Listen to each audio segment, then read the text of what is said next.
Chapter 966, Good Fortune, Then What Brings You Here? Old Master Qiao's voice boomed with anger. You have already offended the Tian family, and yet you dare to dream of becoming the Primus? How ludicrous! Do you have any idea what kind of family the Tian family is? They are like the mighty clouds in the sky, while you are nothing more than mud on the ground. If you provoke the Tian family, they can squash you as easily as they would crush an ant. Do not assume I am deceiving you. The power of the Tian family is beyond your wildest imagination. Understand this, even if you were to be killed, the Ministry of Justice wouldn't dare to investigate your case. Now, can we engage in a civilized conversation? Xiao Yunduan and Xiao Xian realized that they were in the company of those who served the Tian family, mere minions and lackeys. Correction, they aspired to be the lackeys, minions, and lapdogs of the Tian family. Xiao Yunduan had to ensure that the Tian family had concluded their business so that he could fulfill his role as their lackey, minion, and lapdog. It was no wonder the entire Qiao family had gathered here. Everyone in the family seemed overly eager to serve as dogs to others, fearing they would miss the opportunity. What is it that you want? The Qiao family sneered, displaying their arrogance. Old Master Qiao proclaimed with pride, Xiao Yunduan, you are fortunate that the Tian family favors you.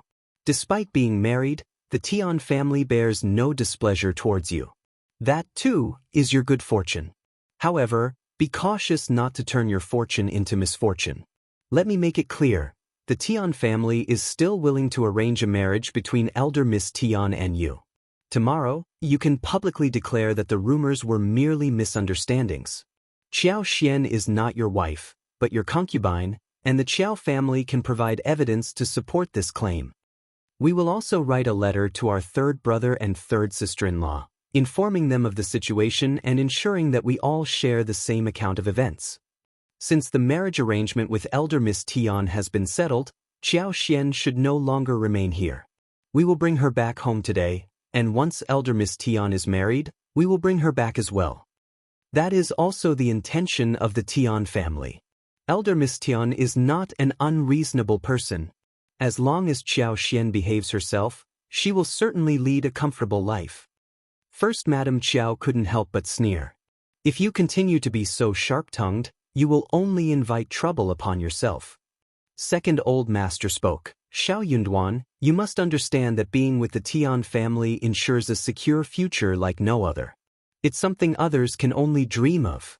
You should know what is in your best interest. Offending the Tian family would mean kissing your aspirations of becoming an official goodbye.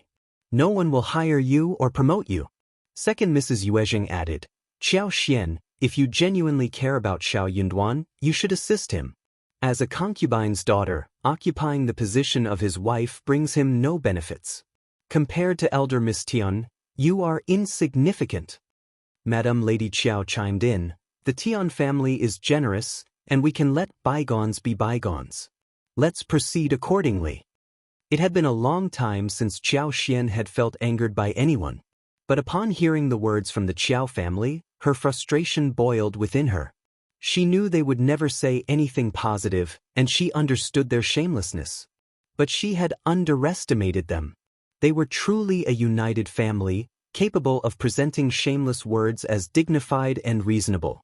What did they mean by, let bygones be bygones? Xiao Yunduan's expression darkened, and he spoke icily, I refuse. What? I might as well abandon this career. I refuse. Old Master Qiao slammed his hand on the armrest of his chair and snapped, Xiao Yunduan, have some shame. If you find any errors, ads pop up, ads redirect, broken links, non-standard content, etc., please let us know reports so we can fix it as soon as possible. Chapter 967. Can't stop. First Madame Qiao chuckled and sneered. You really don't understand what's happening, do you? You don't want to comply? You have no right to speak. It's your good fortune that the Tian family favors you, or rather, it's your fortune. Why don't you grasp that? Xiao Yunduan replied coldly, what will the Tian family do if I refuse? Madame Lady Qiao's gaze turned sharp as she spoke in a deep voice. You genuinely refuse? Yes. That decision is not yours to make. Madam Lady Qiao found it absurd. The Tian family must be out of their minds to be drawn to someone like Xiao Yunduan. Xian is a member of the Qiao family, and we are your elders. We have every right to intervene. Don't mention the severance letter. So what? Xian may have no connection to our family, but we are still her relatives, and it's our responsibility to be involved in her affairs. Qiao Xian and Xiao Yunduan exchanged glances. They had underestimated the situation. They had never expected these individuals to be so shameless in their attempt to curry favor with the Tian family. Qiao Xian realized she had been too naive to think that possessing the severance letter would tarnish the Qiao family's reputation and secure a plan where the Qiao family would no longer pose any trouble in the future. They would, at the very least, avoid any losses. However, they had gone to great lengths to exploit this loophole. Qiao Xian had no choice but to admit defeat. She had lost either way. What do you want? Madam Lady Qiao smiled coldly.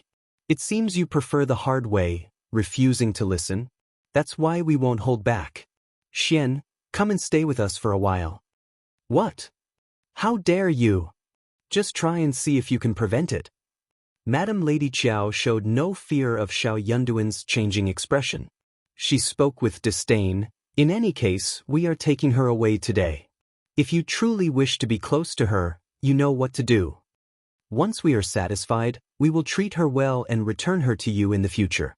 Otherwise, if any harm befalls her, it will be solely due to her impulsive actions and will have nothing to do with anyone else. You! Xiao Yunduan trembled with anger. Qiao Xian's heart sank. When the family made a decision, they truly became a ferocious beast. As long as she was a daughter of the Qiao family, even if the Qiao family killed her, no one would report them to the authorities. Xiao Yunduan spoke coldly. You want to resort to force just because you have numbers? Fine, let's give it a try. We will repay you tenfold. If you dare to do so, I will report you to the authorities, and everyone will know about this. I can relinquish my position, and you will be stuck with me forever, won't you?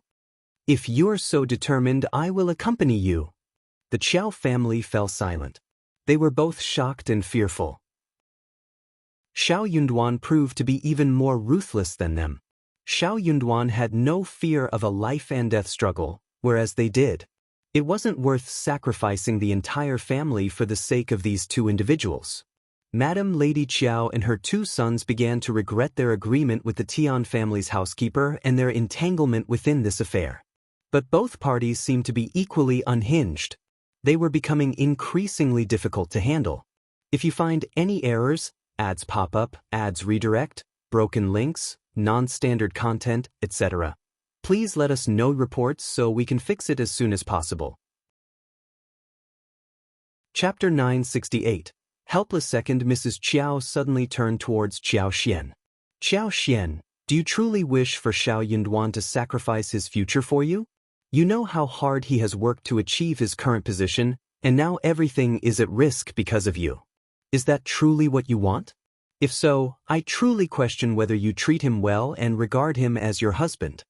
First, Madam Qiao chimed in. Indeed, we all desire for our husbands to lead good lives. But you are not a good wife. Qiao Xian pondered silently to herself.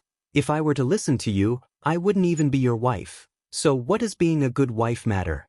Xiao Yunduan spoke up. You don't need to force my wife into anything. You don't understand the dynamics between me and my wife. Just leave. Qiao Xian had no intention of giving in to these two women, but upon hearing Xiao Yunduan's words, she felt a surge of joy, as if she were inhaling sweetness. Darling is right. Your words hold no weight with us. Don't waste your efforts. You can curry favor with the Tian family and the Zhang family, but you are mistaken to use us as stepping stones. If there's nothing else, please leave. The expressions on the faces of the Qiao family turned grim. Madame Yuezheng grew increasingly frustrated. What do you know? You think too highly of yourself. You don't have to concern yourself with our family. What if I make you leave today? Qiao Xian chuckled.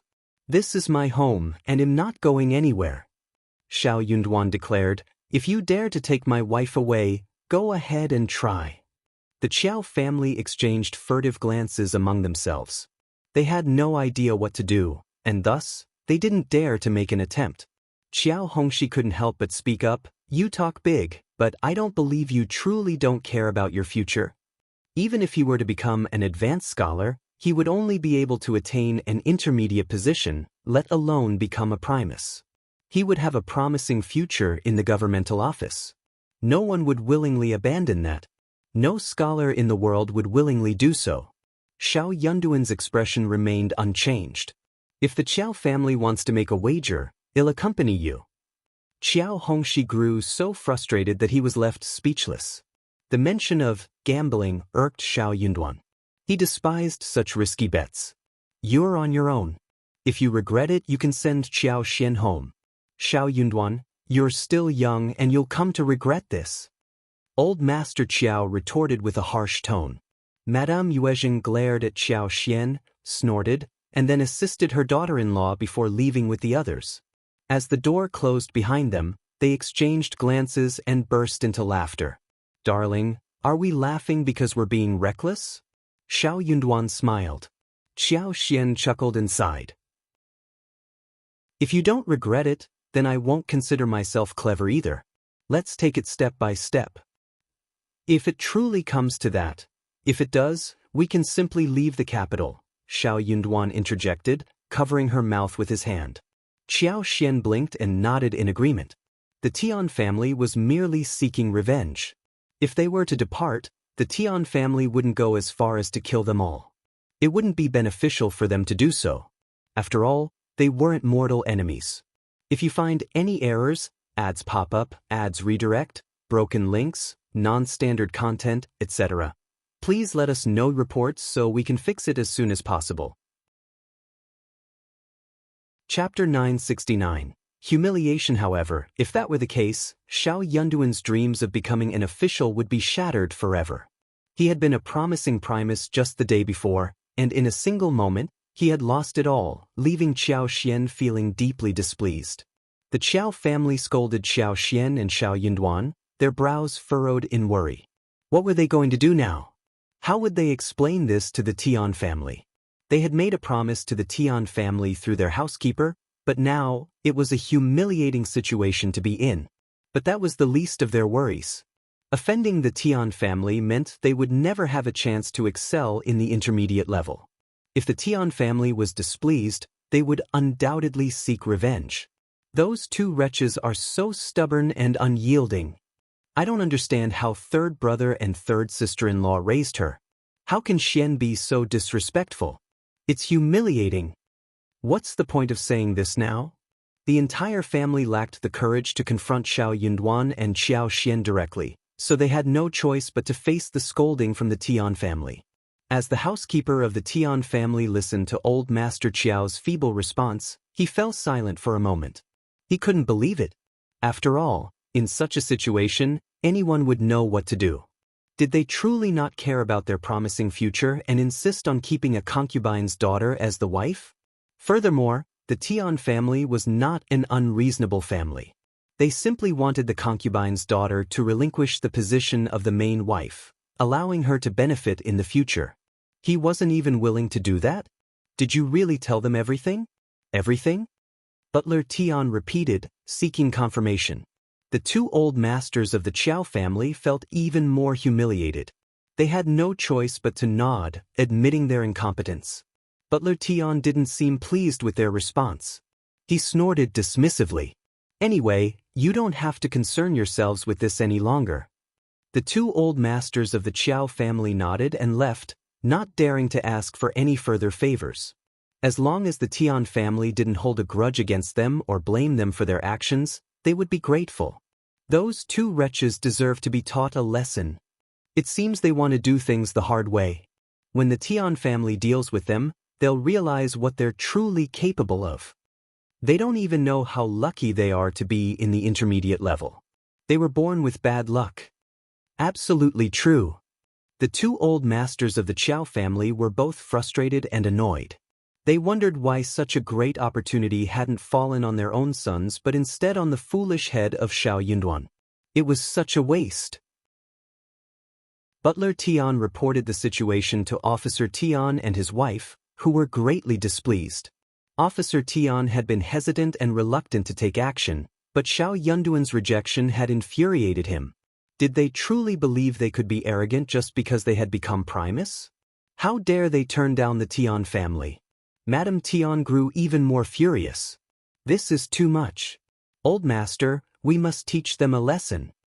Her daughter was precious, and yet she had been humiliated time and time again. It was an act of bullying that couldn't be tolerated. Officer Tian sneered, turning to the housekeeper. You can go to Xiao Yunduan personally. No, go to the Qiao family. You know what to tell him, don't you? Butler Tian nodded firmly. I know exactly what to say. Good, then go ahead. Very well, old master. Butler Tian discreetly arrived at Xiao Yunduan and Qiao Xian's home in an inconspicuous wagon. Hearing the abrupt and forceful knock on the door, the couple immediately sensed that something was amiss. If you find any errors, ads pop up, ads redirect, broken links, non-standard content, etc., please let us know reports so we can fix it as soon as possible. Chapter 970. No regret, and he could tell that the visitor was from the Tian family based on his attire and haughty demeanor. Butler Tian paid no attention to their presence. In his view, the Qiao family failed to secure the deal because they failed to present a thorough analysis of its advantages and disadvantages. He doubted their inability to exert control over the situation. Butler Tian had no time for idle talk. With cold and unwavering pride, he conveyed all the necessary information. In conclusion, he spoke icily. Surely, you understand this, don't you? If not, you can forget about becoming the Primus. I can provide you with a more explicit explanation. Mr. Primus, the path to success lies before you. With a single nod, you can ascend to the top and indulge in a life of luxury. Your family and clan will rise alongside you, evoking jealousy in all. It's a privilege that others can only dream of. Mr. Primus, are you still hesitant? You must carefully contemplate this. It marks a significant divergence. Butler Tian refrained from issuing any direct threats, yet each word carried an ominous undertone. Xiao Yunduan felt an unexpected tranquility within his heart. He possessed his own ambitions and objectives, and he refused to accept such an offer. But he would never have regrets. He could not engage in such immoral, shameless, and dishonorable acts, nor had he ever contemplated leveraging nepotism for personal gain within the government. Even as a first-class official, he wouldn't be able to live a peaceful life in that manner. In this world, there were those who solely pursued profit, and there were those who upheld righteousness and integrity. I will ponder upon it, Xiao Yunduan replied slowly after a moment of silence. Qiao Xian cast a glance at him but remained silent. Butler Tian wore an expression of smug satisfaction. There's no need for you to contemplate, is there? Mr. Primus, I expect a prompt response. Our old master and madam await my answer. Xiao Yunduan replied, I need time to think. Steward Tian stumbled over his words, his irritation evident. He shot a displeased look at Xiao Yunduan and said, Very well, I shall return tomorrow, and I hope Mr. Primus will have a satisfactory answer by then.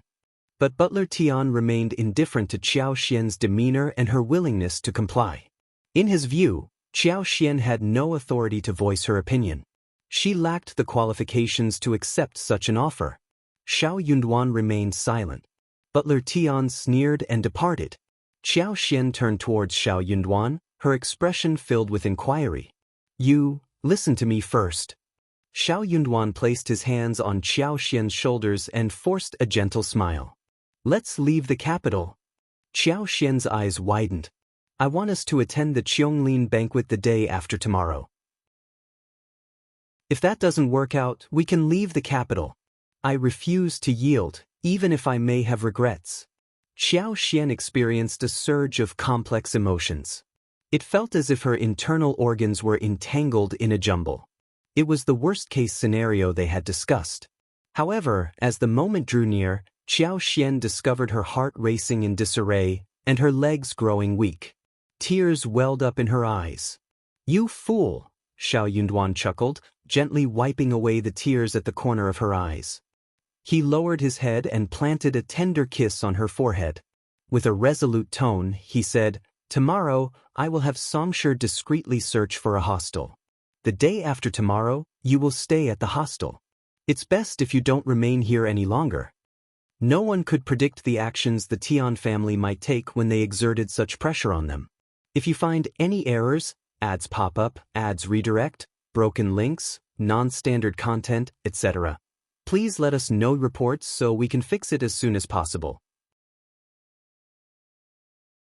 Chapter 971. Qiao shook her head and firmly declined. "No, there's no need. I will wait for you here. The Tian family won't act recklessly at this moment, with the entire situation blown up and everyone watching. You're not an ordinary person. You hold the position of Primus, and the Tian family won't confront you openly. We shouldn't worry too much. I will wait here for you, and then we'll leave the capital together. You're just being overly concerned. I can handle it." Moreover, Xiao Yunduan would be attending the banquet, and she had no fear of anyone causing trouble. If the Tian family dared to make a move, she wouldn't mind teaching them a lesson. Unable to persuade Xiao Yunduan tried to convince himself that her reasoning was sound. He was simply overly worried. The next morning, butler Tian returned. He sought Xiao Yunduan for an answer. However, he was unsuccessful as Xiao Yunduan had taken Qiao out for a walk. Only Li Qiao and Li Xia remained at home. Butler Tian sneered. "The Primus is in such a carefree mood, going for a stroll. It seems he has already made his choice and is completely unconcerned. He must be consoling Ms. Qiao for her position as the official wife. That must be the case." Butler Tian wasn't particularly pleased. He felt that Xiao Yunduan was excessively indulgent towards Qiao, and if he happened to encounter someone who knew him, they might speak ill of Miss Qiao. He lacked discernment. Butler Tian needed to report this to the old master and madam so they could provide guidance and keep him company, or else it would bring disgrace upon the Tian family. As for Ms. Qiao, it seemed that Mr. Primus held affection for her, so they couldn't keep her any longer. When she was sent back to the Qiao family, they could handle her as they pleased. When the Primus and elder Miss were married, they would surely grow fond of each other, and they would no longer remember Ms. Qiao. Butler Tian began to contemplate the future. Meanwhile, Xiao Yunduan and Qiao embarked on a boat trip, enjoyed a lakeside lunch, and went fishing. Luckily, they managed to catch a few fish. For dinner, they found a small restaurant and requested the owner to cook the fish. Alongside 2 home-cooked dishes, they shared a meal together. Only when the sky darkened did they return home, contented. The capital was vast, and regardless of the Tian family's influence, it was impossible to locate 2 individuals amidst the sea of people. Upon their arrival home, butler Tian, who had been waiting for quite some time, grew increasingly irritated, his face darkening. "Mr. Primus, you seem to be in quite a good mood. Where have you been? What took you so long?" he exclaimed. Xiao Yunduan cast a composed glance at him and smiled. "Butler Tian, you certainly carry an air of authority."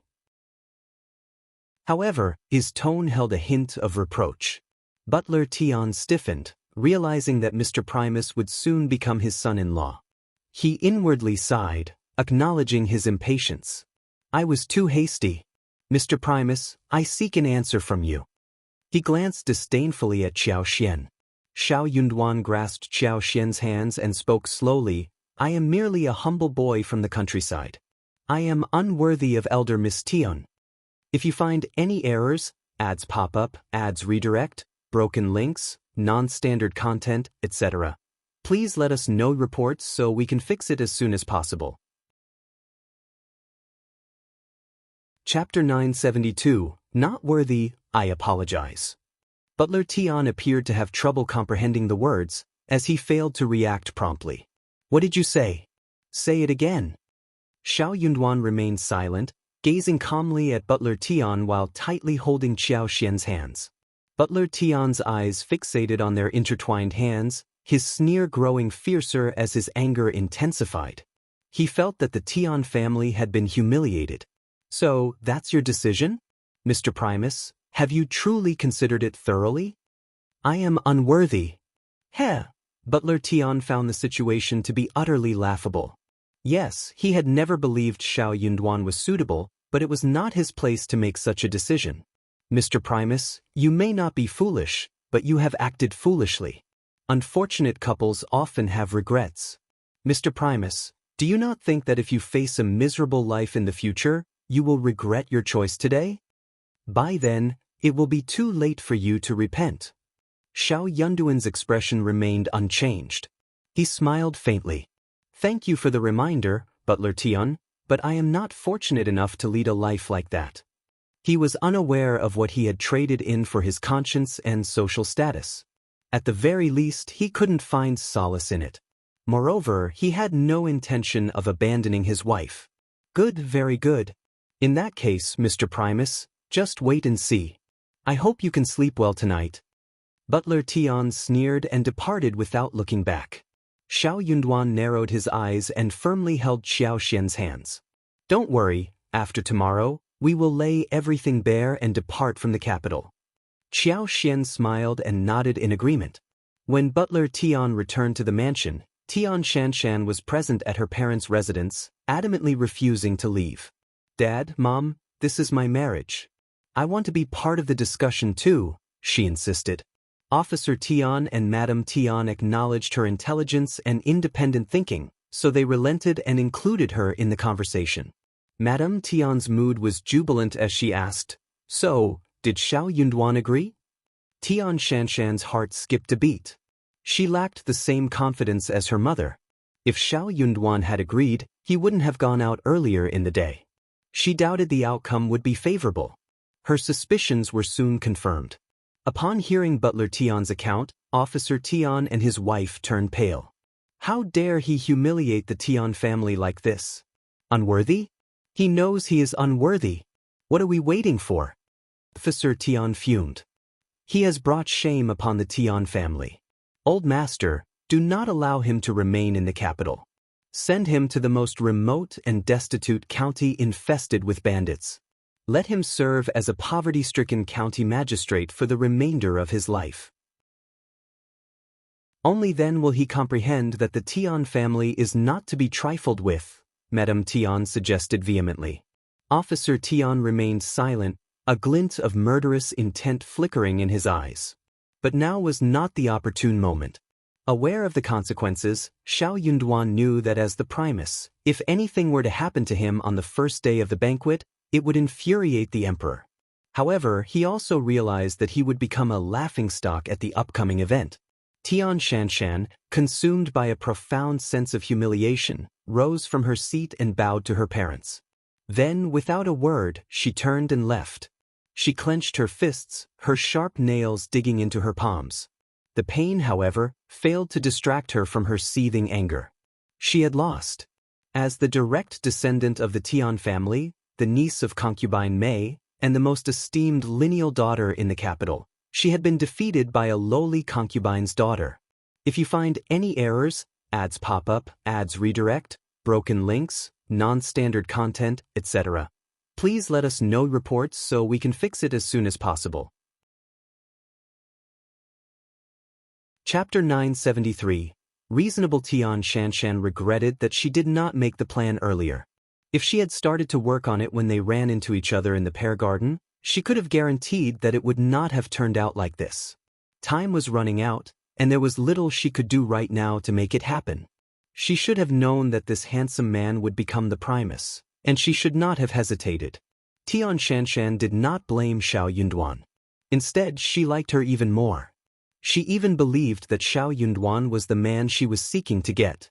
On the contrary, she hated Qiao Xian, whom she had never met before. She was just unreasonable. Tian Shanshan returned to her room and soon changed into a new set of clothes. She was going out. Fu's face changed. Miss, come with me. Tian Shanshan had always had her own ideas. She threw a look at Fu, who was so frightened that he did not dare to say anything to stop her. Xiao Yunduan and Qiao Xian had not expected that Tian Shanshan would come to their door personally so late at night. The two of them were talking about leaving the capital when they heard that someone came to visit them. They did not expect that it was Tian Shanshan and her maid. Qiao Xian already knew who Tian Shanshan was, when she was standing right in front of her. And she could tell that she hated him. Qiao Xian found it strange. She was the one who was thinking about her husband, and before she even started to do anything to her, she started to hate her. Xiao Yunduan was startled. He could tell who this man was. He could not help but feel disgusted. I am sorry for being presumptuous, but I don't think I will feel at ease if I don't show up like this. Tian Shanshan looked directly at Xiao Yunduan. I need to speak with you alone. Please. Xiao Yunduan did not go into the room.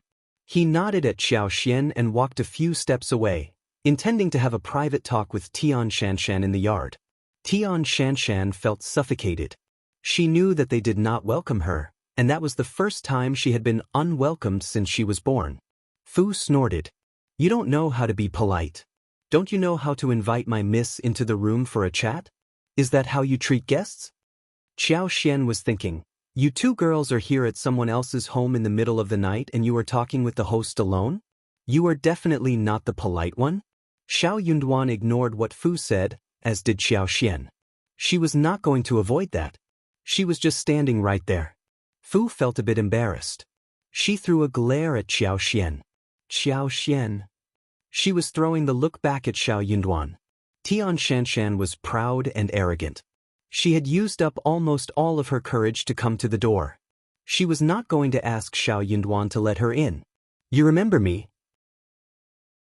Xiao Yunduan nodded. Yes, I recognize you. For some reason, Tian Shanshan's heart skipped a beat and she felt tears welling up in her eyes. She turned to Xiao Yunduan with a wronged look. What is wrong with me? Why? Under the moonlight, the girl was standing right in front of him, looking so beautiful and pitiful. But Xiao Yunduan did not feel any pity towards her. What right did she have to ask this question? She knew what the Tian family had done. No matter how pitiful they looked, they could not change the nature of bullying people. Lady Tian, I am already married. Tian Shanshan sneered and said aggressively, what if you are not married? Are you willing to marry me? If you find any errors, ads pop up, ads redirect, broken links, non-standard content, etc., please let us know reports so we can fix it as soon as possible. Chapter 974. Unexpected. Tian Shanshan couldn't hide her disappointment as Xiao Yunduan gave his clear and resolute answer. She had hoped for a different response, but his words struck her like a thorn, piercing her heart deeply. Qiao Xian observed Tian Shanshan's intense focus and nervousness, sensing that she was anxiously awaiting Xiao Yunduan's decision. The situation felt tense, with Tian Shanshan's glaring gaze fixed on Xiao Yunduan. Xiao Yunduan, known for his cunning nature, understood the weight behind Tian Shanshan's question. The answer he gave would leave a lasting impact, impossible to shake off easily. However, Xiao Yunduan didn't hesitate to respond. His voice held conviction as he firmly stated, no. Tian Shanshan couldn't contain her frustration any longer and raised her voice. Why? Xiao Yunduan remained composed, his determination unwavering. That is not possible, Elder Miss Tian. Your question holds no meaning. I, Xiao Yunduan, will only marry Qiao Xian. Curiosity drove Tian Shanshan to probe further. What about in the next life? Xiao Yunduan's response reflected his belief. I won't have control over the next life. But if I could, I hope our destined connection would continue in this lifetime. Tian Shanshan found herself at a loss for words, overwhelmed with sadness and a sense of loss. It was the first time she experienced the disappointment of not getting what she desired. Tian Shanshan couldn't shake off the bitter taste that lingered in her heart. She never imagined that she would experience such emotions one day. It was clear to her now that this man, Xiao Yunduan, had left an indelible mark on her life. Pursing her lips with a mix of bitterness and resignation, Tian Shanshan cast a deep, meaningful look at Xiao Yunduan before turning away and leaving without looking back. She halted briefly as she passed by Qiao Xian, uttering words that hinted at a veiled threat, and then continued on her way. Qiao Xian maintained a calm demeanor as she watched Tian Shanshan's departure. The encounter left her contemplating the implications of that final statement. It carried an air of intimidation that sent a shiver down her spine. Sighing softly, Qiao Xian smiled at Xiao Yunduan. We won't have any unwanted guests tonight, will we? Xiao Yunduan smiled in return and approached Qiao Xian, gently taking her hands into his. Whether there are others present or not, nothing will change. Qiao Xian chuckled, reassured by his words. As long as you say that, I won't be bothered, regardless of the circumstances. Xiao Yunduan let out a hearty laugh. I can't agree more. It's getting late, we should rest. All right. That night passed without any further disturbances. Both Xiao Yunduan and Qiao Xian found solace in each other's presence, their minds finally at ease as they drifted into a peaceful sleep. The next morning, dressed in the attire of a Primus from the Ministry of Rites, Xiao Yunduan prepared to attend the imperial palace for the banquet. The grandeur of the banquet in the midst of the imperial garden was enhanced by the vibrant blooming of centaurea flowers. The enchanting spring scenery added to the overall splendor of the event, creating a dazzling and pleasant atmosphere. As Xiao Yunduan made his entrance, the maids and eunuchs, under the guidance of the Ministry of Rites officials and administrators, were bustling about with their tasks. Many advanced scholars had already gathered, and the air was filled with a sense of camaraderie, whether they were familiar faces or strangers. They greeted each other warmly, striving to forge connections and establish friendships. In the future, they would be colleagues, and fostering positive relationships was crucial. No one knew who among them would rise to prominence or require assistance down the line. It was wiser to maintain goodwill and amicability rather than fostering enmity. However, as Xiao Yunduan stepped into the imperial garden, a hush fell over the advanced scholars who had been engaged in lively conversations. All eyes were fixed on him, filled with various emotions: curiosity, avoidance, mockery, disdain, or even a somber demeanor. If you find any errors, ads pop up, ads redirect, broken links, non-standard content, etc., please let us know reports so we can fix it as soon as possible. Chapter 975. No regrets. The advanced scholars observed him intently, but none approached him. They merely smiled and nodded from a distance. By declining the Tian family's offer, he effectively severed his career prospects. His reputation would suffer greatly. Furthermore, befriending him meant going against the powerful Tian family, a risk no one was willing to take with their own future. It was fortunate that they refrained from kicking him when he was down. Most people regarded him as foolish. Some secretly admired his courage, yet they questioned the value of his actions. He should have been surrounded by admirers, greeted with laughter upon his arrival. Instead, he was shunned, receiving no acknowledgement or greetings. She pondered on his emotions and whether he regretted his decision. Xiao Yunduan, however, harbored no regrets. Regardless of others' treatment, he remained the Primus, unmatched by anyone else. Xiao Yunduan chose not to engage in the commotion. He found a seat and patiently awaited his tea. With no desires in her heart, she remained free from worries and concerns. Soon, Lu Min and Gu Zhio arrived together, exchanging greetings with everyone before joining Xiao Yunduan at his side. "Brother Xiao, why didn't you wait for us?" one of them exclaimed. "Yeah, we went to Brother Xiao's home and discovered he had already left," another added. Xiao Yunduan smiled. "I apologize, it's my fault.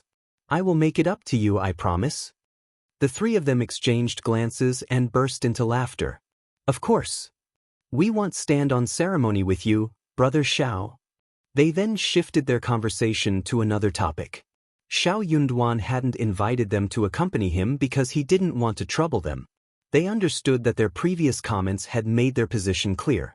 Xiao Yunduan felt grateful. Their loyalty hadn't been in vain. Lu Min and Gu Zhio didn't consider it a big deal.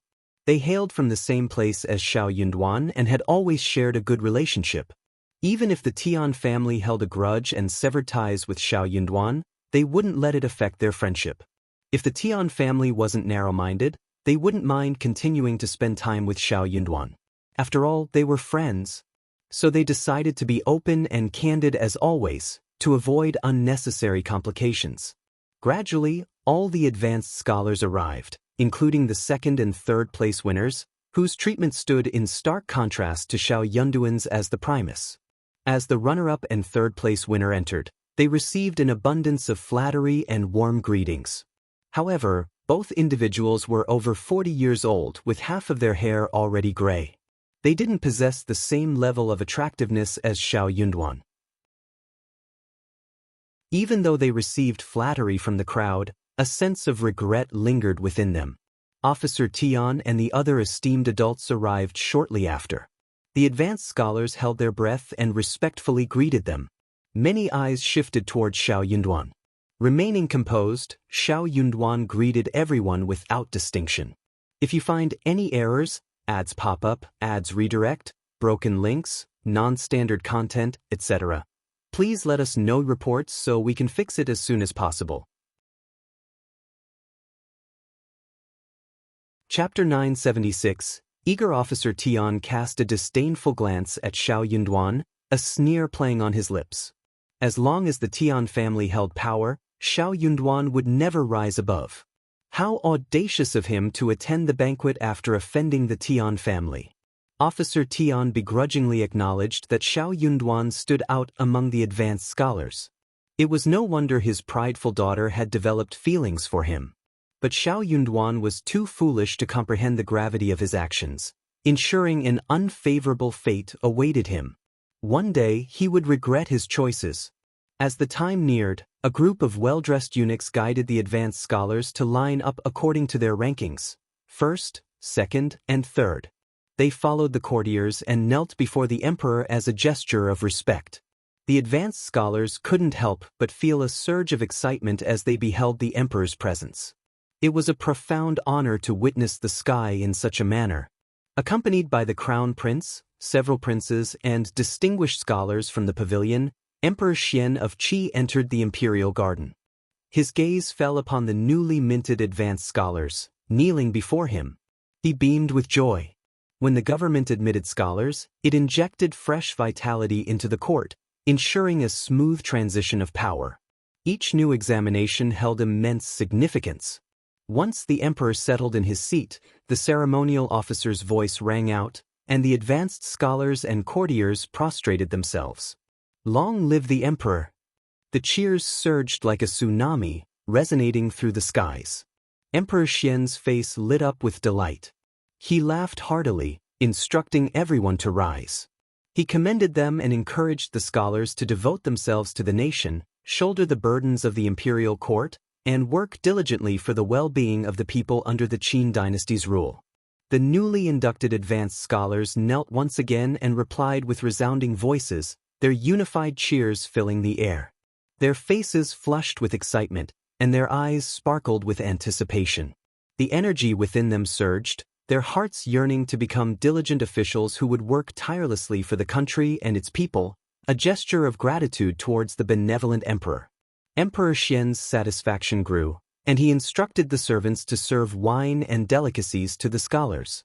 At such gatherings, poetry compositions were expected, serving as a means for courtiers to engage with the advanced scholars and familiarize themselves with one another.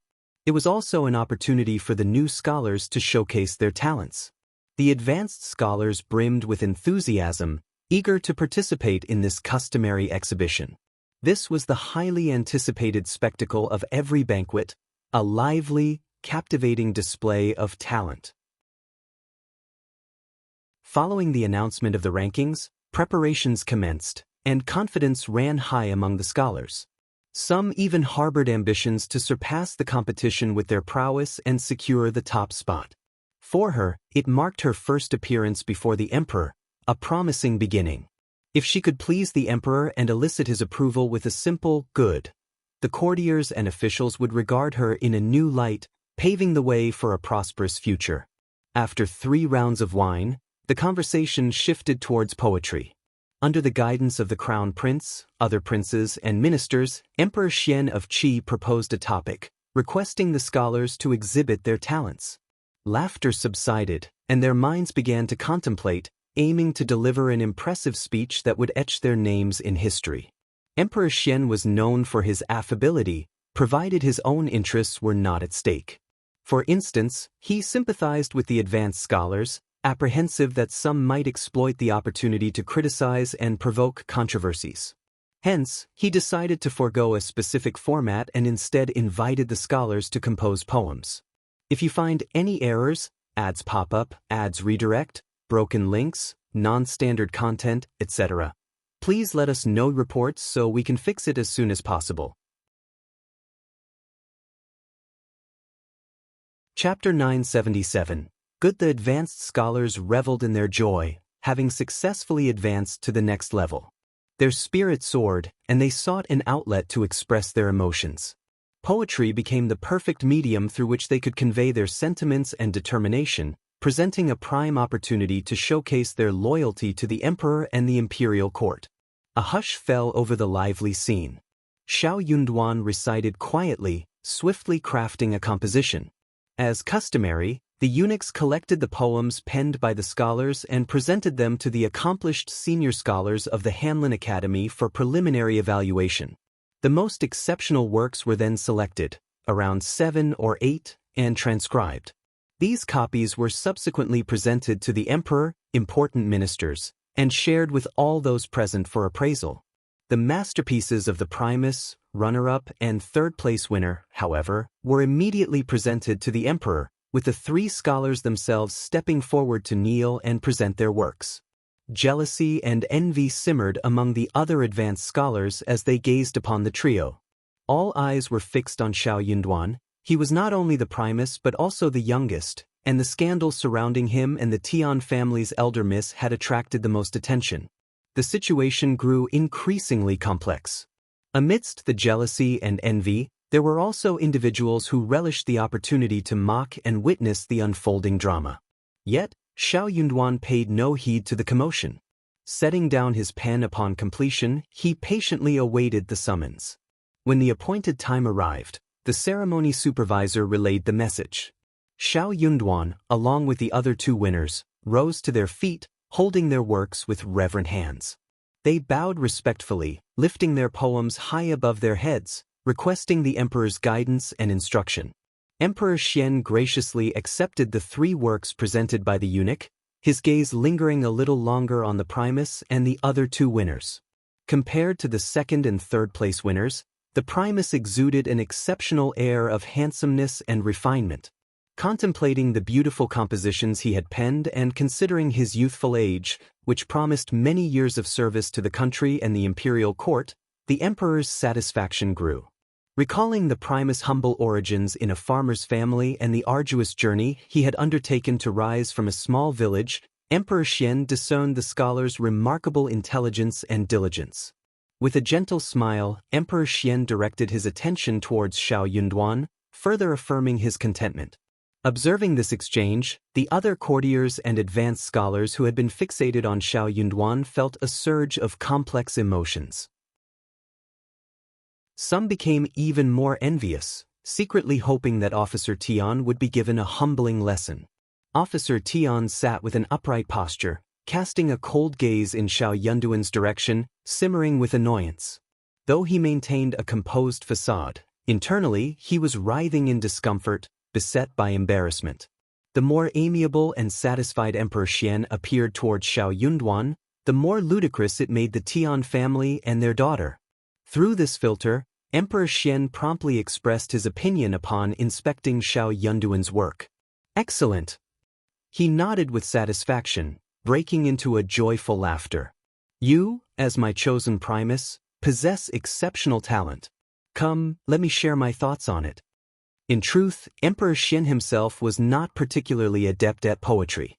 He remained a layman in the art, able to discern between ordinary and good compositions, yet unable to distinguish the nuances of excellence. Nonetheless, he held a genuine fondness for his chosen Primus. If you find any errors, ads pop up, ads redirect, broken links, non-standard content, etc., please let us know reports so we can fix it as soon as possible. Chapter 978. Sweat. Xiao Yunduan was taken aback by the emperor's praise. He even questioned whether he was looking at his own work. He knew the true caliber of his composition. It was an ordinary piece, perhaps commendable in the eyes of average scholars, but among the esteemed gathering of scholars present, including many renowned and accomplished individuals, it should not have stood out. As the Primus, he understood that not all advanced scholars excelled in poetry. Thus, it was normal for the Primus to produce a more ordinary piece among such esteemed experts. No one would suspect his lack of talent. Therefore, he had felt little pressure while crafting this particular poem. Yet, he couldn't comprehend why the emperor had spoken so highly of it. Emperor Qian, in his praise, ordered his attendants to give the poem a closer look. What more could they do? Xiao Yunduan smiled and added a few more words of gratitude, all the while wondering if he was truly deserving of such accolades. After all, when the emperor commended them, the courtiers would undoubtedly follow suit. They were not as discerning as the emperor himself. The eunuch responsible for delivering the poetry also recited it to the other advanced scholars. Copies of the poem were distributed to the scholars as well. The expressions of the advanced scholars stiffened momentarily, exchanging glances with one another. They mustered forced smiles and joined the ministers in praising and admiring the work. That is an exceptional poem. No wonder he is the Primus. He is capable of producing such magnificent work. I am so lucky to have been able to read the masterpiece by the Primus. Look at the beginning of the story, it is totally out of the ordinary. Ordinary people would never have thought of this. I think that is the best idea. How did you get it? The Primus is so quick-witted. It is so good to use the words unclean and scarred moon in these two areas. Xiao Yunduan got so nervous. He, who had been calm and honest since he walked into the imperial garden, finally felt embarrassed and uncomfortable. He had no idea where to put her hands and how to place his feet. He sat there stiffly, not knowing whether to laugh or cry. That was such a terrible feeling. Hearing the compliments about Xiao Yunduan, Emperor Qian believed that his Primus was very good at making poems. Why were they speaking so sincerely? He laughed and said happily, "My Primus is so talented and handsome." The ministers and advanced scholar were speechless inwardly, but they all agreed with Xiao Yunduan. They spoke highly of Xiao Yunduan, saying that he was the best scholar in history, and that ordinary poem of his was one of the best poems in history. Xiao Yunduan could not stand that anymore. He got up, bowed and said, "Your Majesty, I am so ashamed, I don't deserve your praise." Emperor Qian laughed. "You are too modest, Primus. Not only are you advanced, but you are also morally upright. I am very glad." Xiao Yunduan said, Thanks." Why did he feel that the story was getting worse and worse? If you find any errors, ads pop up, ads redirect, broken links, non-standard content, etc., please let us know reports so we can fix it as soon as possible. Chapter 979. Primus Popularity. You're absolutely right, we are like a family. No need to be modest.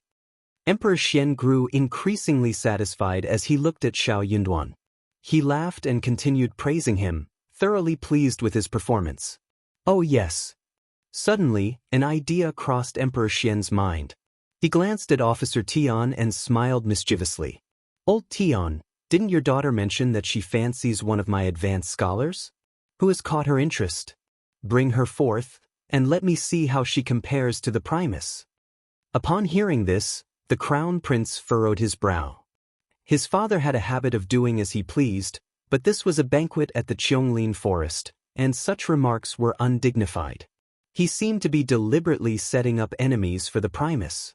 If the crown prince hadn't known his father's nature, he might have suspected that his father had orchestrated this situation intentionally. First, he praised the Primus for his ordinary poem, and now he was provoking a public confrontation with Officer Tian's daughter. But the crown prince understood his father well. He lavished praise on the Primus and then turned to Officer Tian precisely because he had this plan in mind. However, it was inappropriate for him to bring it up. His father was too preoccupied with cultivating alongside Taoist Shangzhen and the other Taoist masters to pay much attention to external matters. He had no knowledge of the situation between the Primus and the Tian family. The Crown Prince had intended to address the issue between Officer Tian and the Primus after the banquet, to calm their tempers. But now his father had raised the matter once again. The Crown Prince felt as if he were about to faint. As expected, after Emperor Qian finished speaking, a strange silence descended upon the surroundings. Some people lowered their heads, fearing that the emperor would become angry and create a scene. Others couldn't help but suppress a secret smile, eagerly anticipating the unfolding drama. Some felt profound embarrassment on behalf of Xiao Yunduan. Emperor Qian sensed the tension in the air. What? He raised an eyebrow and chuckled. Old Tian, does your daughter really have a crush on my Primus? Ah, she certainly has good taste. Your Majesty, Xiao Yunduan interjected, bowing respectfully. I already have a wife, and I highly doubt that elder Miss Tian would be interested in me. If such a rumor exists, it must have been spread mistakenly. Please, Your Majesty, allow me to clarify. Officer Tian snorted and cast a disdainful glance at Xiao Yunduan. The Crown Prince joined in, trying to defuse the awkward situation. The Primus is correct. He is already married, and this rumor seems to be a result of misinformation. Father, you may not be aware of the details. The Crown Prince proceeded to provide a brief explanation to Emperor Qian, carefully choosing his words to steer the narrative away from the rumor. It's all baseless gossip. This is utterly absurd, and I don't even know where to begin. Finally, he added, Father, I implore you to help the Primus and elder Miss Tian clear their names. Your Majesty, Officer Tian stood up and bowed respectfully. I apologize for saying this, but my daughter lacks good judgment. She didn't make it as an advanced scholar, which greatly disappointed me. I forbade her from discussing such matters further, yet somehow these ludicrous rumors have surfaced. It's truly ridiculous. I am confident that the rumor will fade away soon. Primus, please disregard it. Upon hearing this, Emperor Qian's eyes gleamed with understanding. He exchanged a knowing glance with the Crown Prince and Officer Tian, comprehending the situation clearly. If you find any errors, ads pop up, ads redirect, broken links, non-standard content, etc., please let us know reports so we can fix it as soon as possible. Chapter 980. Peace. Having been emperor for over 40 years and now at the age of 64, Emperor Qian had weathered countless storms throughout his reign. He had witnessed all sorts of rumors and scandals. If the rumor had gained traction, it meant that there was some truth behind it. While spreading rumors about the Primus might not be too scandalous, spreading rumors about the Tian family's elder miss would be a great humiliation for them. However, the fact that even the Crown Prince was aware of the rumor indicated that it had likely spread throughout the city. The Tian family's reputation would be greatly tarnished if the rumor persisted. Emperor Qian found the whole situation intriguing. After all, he had appointed the Primus of the new cohort, and he knew that the Primus remained loyal to his wife. His decision had been correct. Emperor Qian understood that not everyone could resist the influence of the Tian family. It was not surprising that they had severed ties with the Primus and arranged a new marriage for him. The Tian family might have been unfortunate, but they couldn't blame the Primus for their own misfortune. While he believed that the Tian family had brought this upon themselves, Emperor Qian acknowledged their status and prestige. The elder miss of the Tian family was the niece of the imperial concubine and often paid visits to the palace. He had interacted with her before and recognized her intelligence. She displayed a touch of arrogance, but such demeanor was expected from a noble lady in the capital. He quite liked that young woman.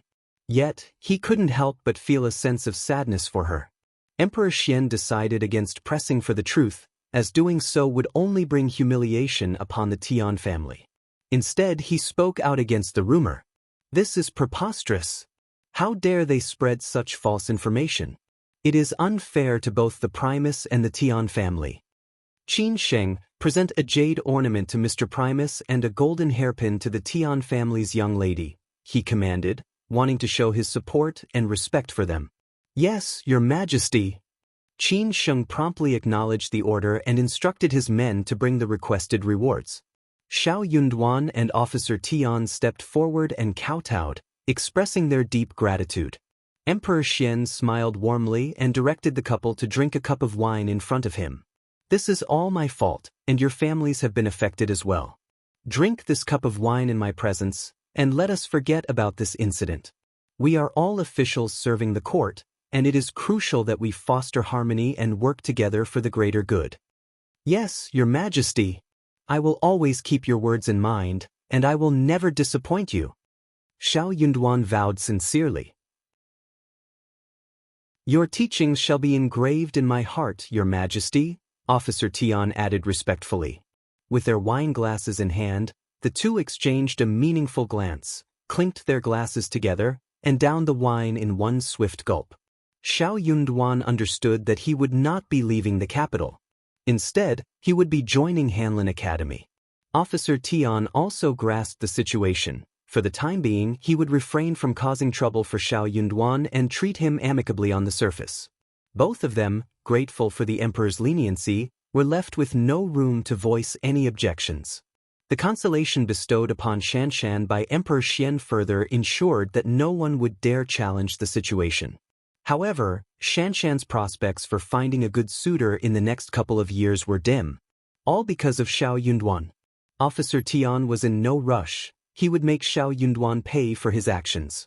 Keeping him within the capital would allow for easier monitoring and manipulation. Xiao Yunduan had become an eyesore, but Officer Tian was determined to make him regret his deeds. No one would escape unscathed after humiliating the Tian family. If you find any errors, ads pop up, ads redirect, broken links, non-standard content, etc., please let us know reports so we can fix it as soon as possible.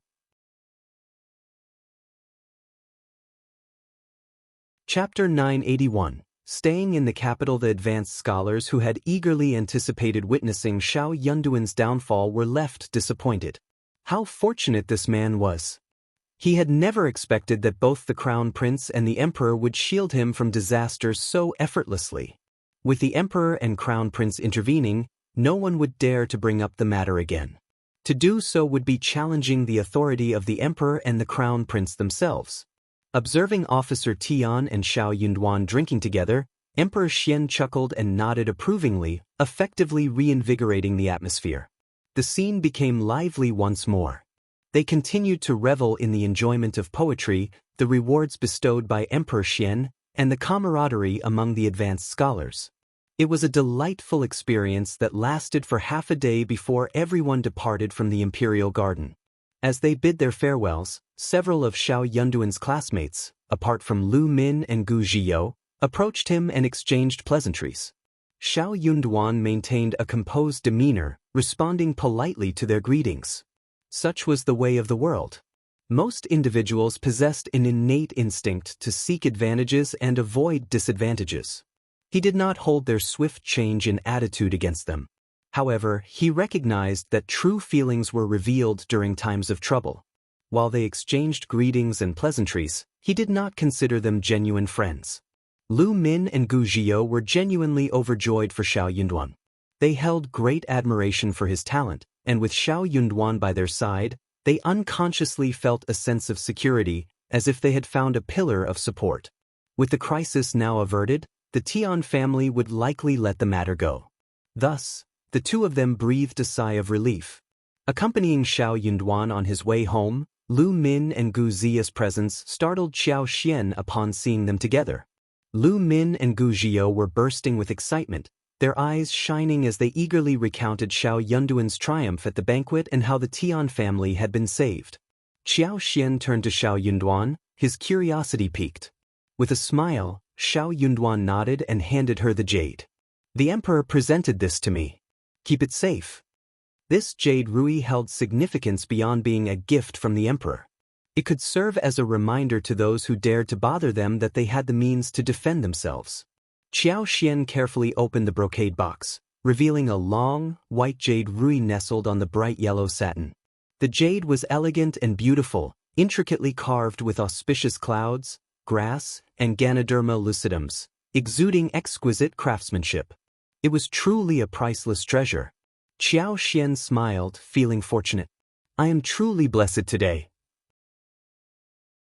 This jade ruby is a magnificent gift from the emperor. Lu Min chimed in, grinning. Brother Qiao, with your talent and the emperor's high regard for you, I'm afraid you'll receive even more rewards in the future. Gu Zhio chuckled, adding, indeed, huh? They all laughed merrily. With the crisis resolved, the tension dissipated, and Lu Min and Xiao Yunduan had much more to discuss. The three of them headed to the study together. Qiao Xian instructed Li Qiao and Li Xia to purchase ingredients for dinner, ensuring they would have a meal before returning home. As Lu Min and Gu Zhio bid farewell and left the Xiao family's premises, darkness descended and the vibrant hues of the sunset faded away. Qiao Xian was trimming a cluster of rhododendrons in the courtyard, while Xiao Yunduan observed from the sidelines. Darling, you can't simply abandon your position, can you? Qiao Xian voiced his concerns. Understanding the implications, Xiao Yunduan nodded. Indeed, I will likely have to remain in the capital. If you find any errors, ads pop up, ads redirect, broken links, non-standard content, etc., please let us know reports so we can fix it as soon as possible.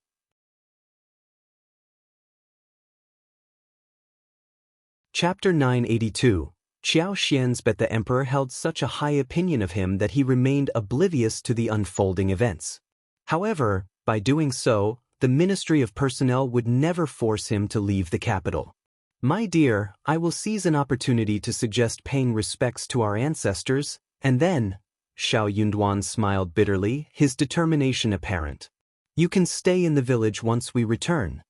Their household was well stocked, and the bustling province was within close reach, allowing her to acquire anything she desired. Her family treated her kindly, ensuring she was not mistreated in his absence. County Magistrate Qiao would soon depart for the capital, and the incoming county magistrate would likely avoid causing them trouble, as long as they acted sensibly. The odds of convenience were even higher. She envisioned a life of freedom and happiness back home. Qiao Xian was taken aback. Living in the village, she lacked nothing. The family was harmonious, and she had the freedom to explore the mountains and the town whenever she pleased. It was an idyllic pastoral life she had always dreamed of. It couldn't be more perfect. However, that was no longer what she desired. You want to separate from me? That's not what I meant. You're right. Qiao Xian's expression turned sorrowful and distressed. You achieved the highest position and received recognition from the emperor, yet you still wish to remain a government official in the capital. You want to cast me aside and pursue a contented life in the city. Perhaps you will take on concubines one after another. In a few years, I will bear children for other concubines as well. Qiao Xian had been teasing him, but as she spoke, a tinge of sadness crept into her voice. Tears welled up in her eyes. It was true. As the saying goes, husbands who are separated by 1,000 miles might as well be strangers. They were thousands of miles apart, and the capital city was so enchanting. No matter how pure-hearted and devoted he was, he would inevitably be influenced by the passage of time and the vast, ever-changing environment. Qiao Xian didn't want to take that risk, and she couldn't bear the consequences. She wasn't being overly suspicious. She believed in trusting him, but she knew it wouldn't be that simple. Humans were social creatures, susceptible to their surroundings. Many people clung to their initial intentions, but over time, they changed. That change wasn't solely because of him, but also due to the environment. Being by his side or not made a world of difference. He understood his own intentions when he suggested she return to her hometown. He was worried she would face hardships or mistreatment in the bustling city, but she had no intention of staying in the village. She possessed extraordinary abilities that could protect her, and no one could easily harm her. Even without those abilities, she wouldn't leave. Xiao Yunduan was alarmed by Qiao Xian's words. Anxiously, he tried to explain, No, my love, you've misunderstood me. That's not what I meant. That's exactly what you're implying. No, I'm just concerned about your well-being. So, I shouldn't feel hurt when you take on a concubine? I don't have any concubines. What about in the future? There won't be any. You'll be thousands of miles away, and I won't be able to see you either, right? What if someone tries to woo you? What if the emperor insists on assigning someone to attend to you? Xiao Yunduan found himself torn between laughter and tears. Absolutely not. The emperor is far too occupied to meddle in such matters. If you find any errors, ads pop up, ads redirect, broken links, non-standard content, etc., please let us know reports so we can fix it as soon as possible.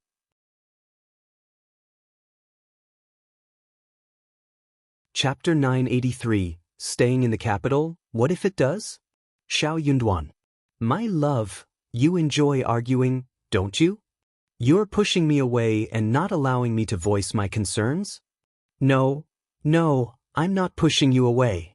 Xiao Yunduan was completely thrown off track by Qiao Xian's persistent questioning. He sighed, caught between laughter and tears.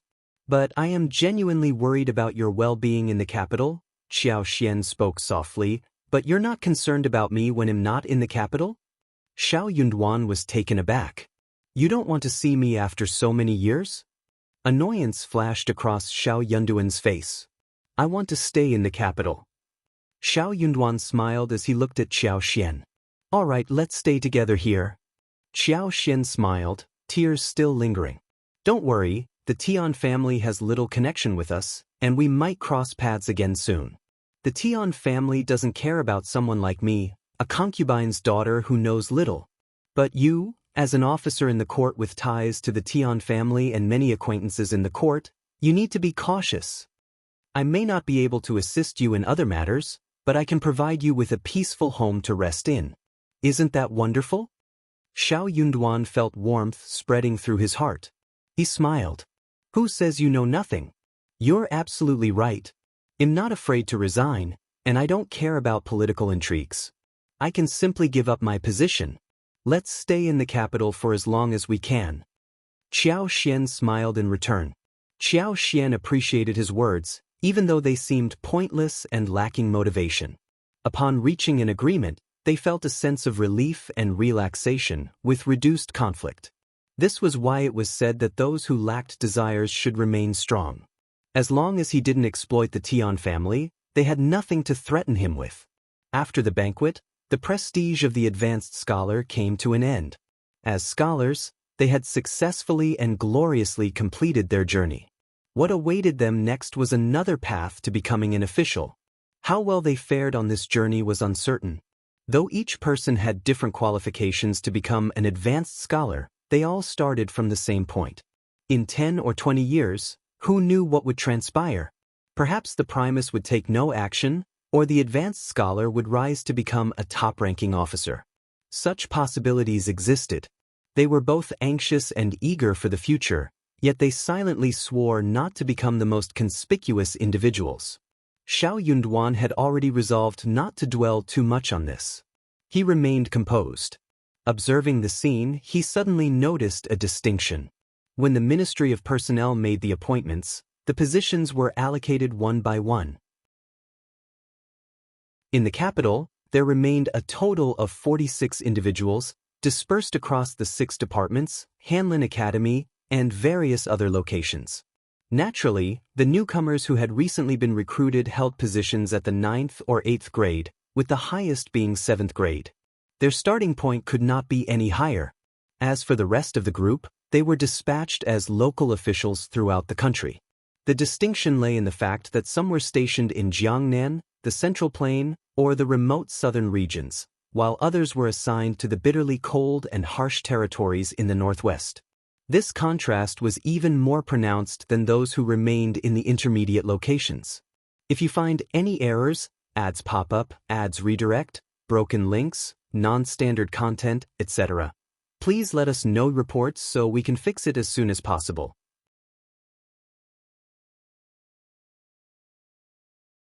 Chapter 984. Careful. The differences extended beyond just the environment.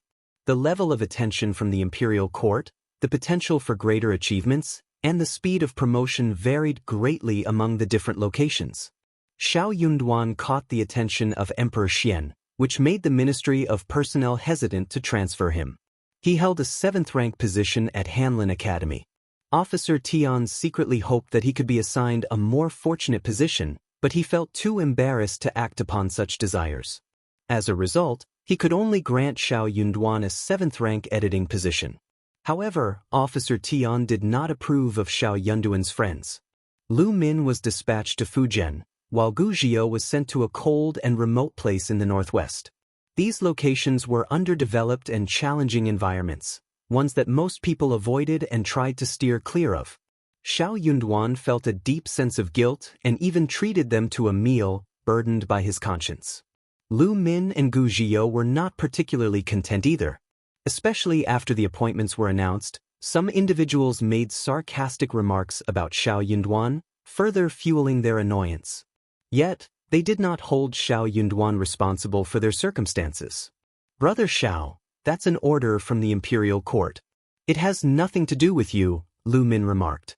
"Yeah, we're at the bottom of the rankings and lack connections, so we never expected to receive favorable positions. It's all within our expectations," Gu Zhio added. No matter what, Xiao Yunduan has become a government official. He excelled in his studies and lives up to his ancestors. That's something to be proud of, another friend chimed in. Indeed, who knows what the future holds? Being away from the capital might actually be a good thing. I'm curious about the scenery in the south, Lu Min pondered. I think the north has its own interesting aspects too.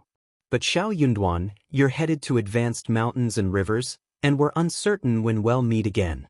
People in the intermediate positions can be quite treacherous, and you're a bit different. Be cautious in the future. Gu Zhio advised. Absolutely. Brother Xiao, please take care. They expressed their concern sincerely. Xiao Yunduan felt immense gratitude and nodded, engaging in a brief exchange of words with them.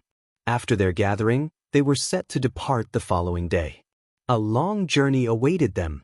Upon finishing the meal, Xiao Yunduan retrieved 2 envelopes and placed them in front of Lu Min and Gu Zhio, speaking earnestly. "There's 500 liang in each envelope, totaling 20,000 liang.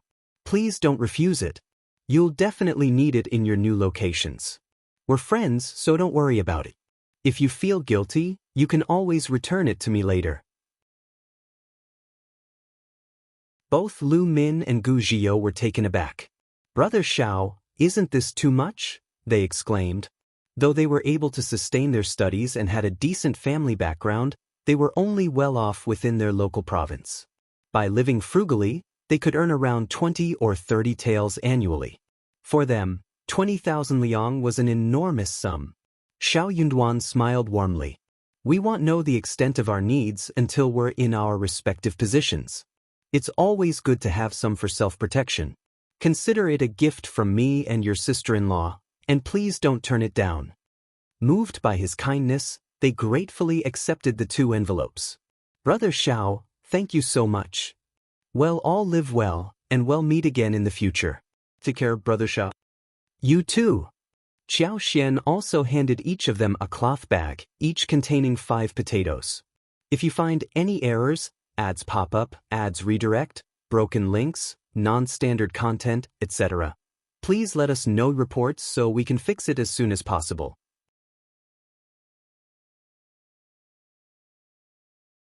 Chapter 985. Future. This is a yam from the west. It seems quite rare. When you bring it to your new locations, cut the seeds into pieces and plant them like regular yams.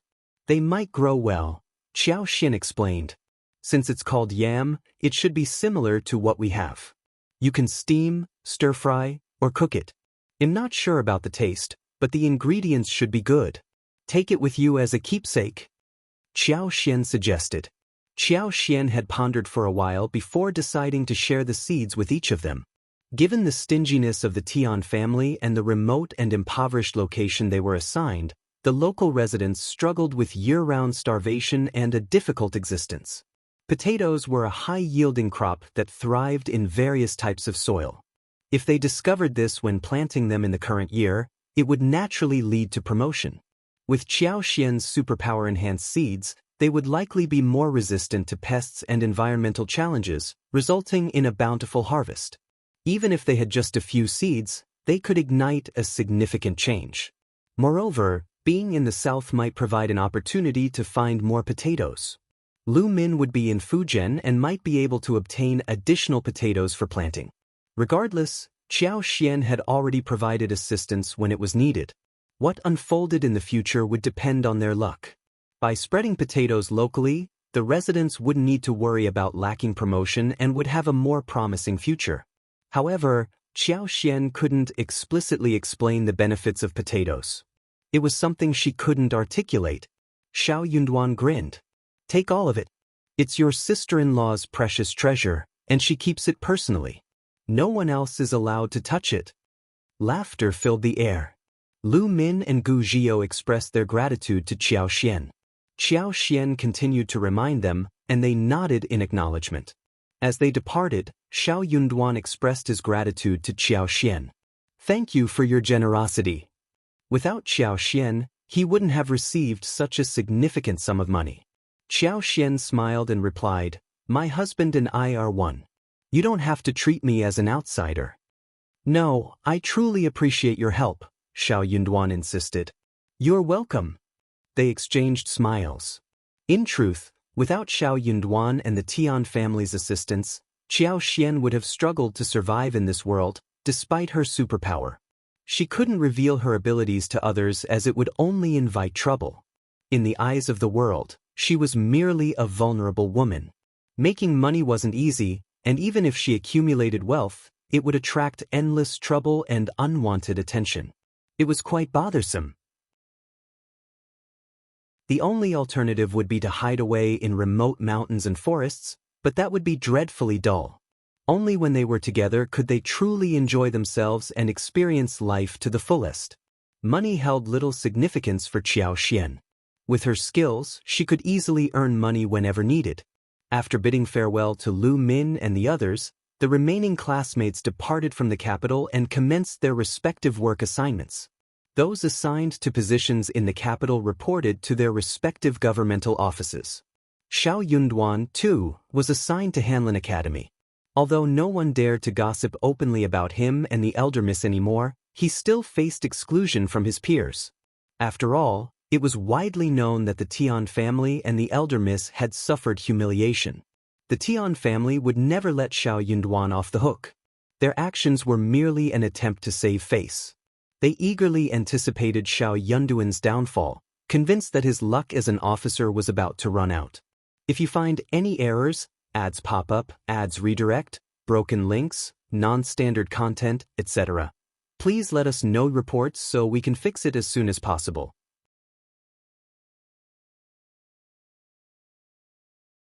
Chapter 986, Hanlin Academy. No one dared to approach him at this moment. The incidents involving Lu Min and Gu Zhio had left a lasting impression on everyone. However, the Tian family refrained from commenting or making things difficult for Xiao Yunduan.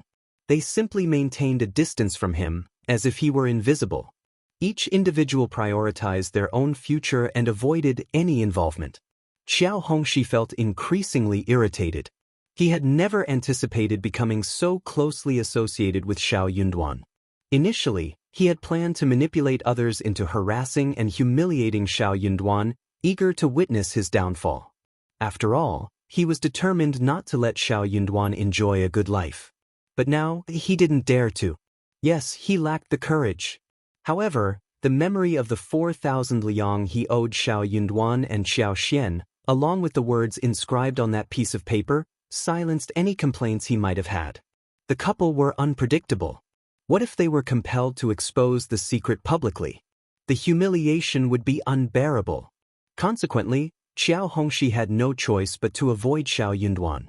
Even if he accidentally encountered him, he would lower his head and pretend not to notice. Unfortunately, news of their connection reached the ears of others soon enough. Concerned individuals began questioning why Qiao Hongxi wasn't seen with Xiao Yunduan. Your sister is married to Editor Xiao, making you his brother-in-law, right?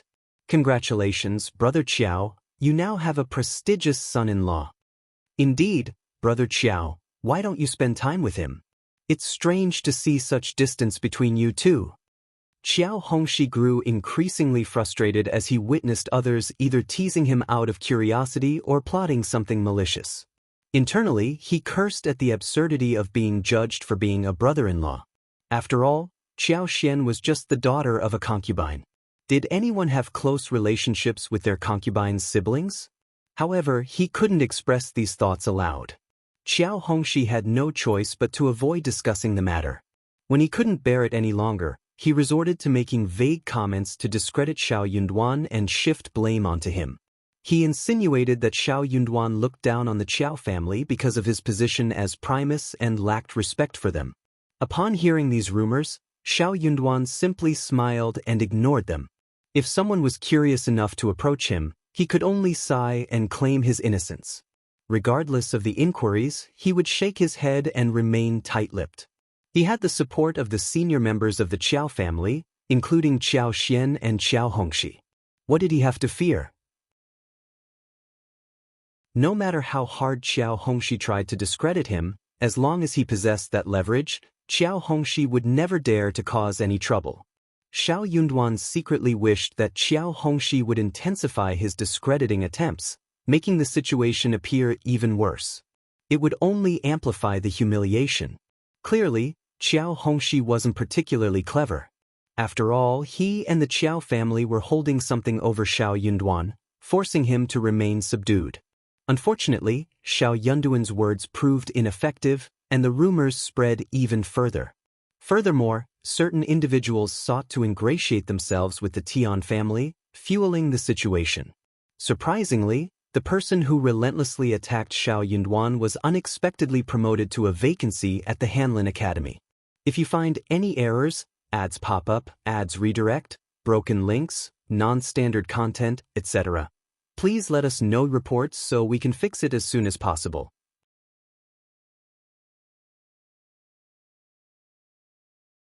Chapter 987.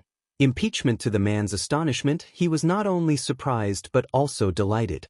The news caused a commotion among the members of the Hanlin Academy. Everyone there knew all too well that he was not supposed to be promoted this time. In a world filled with intelligent individuals, it became clear to them what had transpired. It was the doing of the Tian family. Officer Tian must have intervened and influenced the decision. Indeed, the Tian family showed no signs of relenting in their pursuit to keep Xiao Yunduan under their control. Others deeply regretted their actions. They had missed a golden opportunity.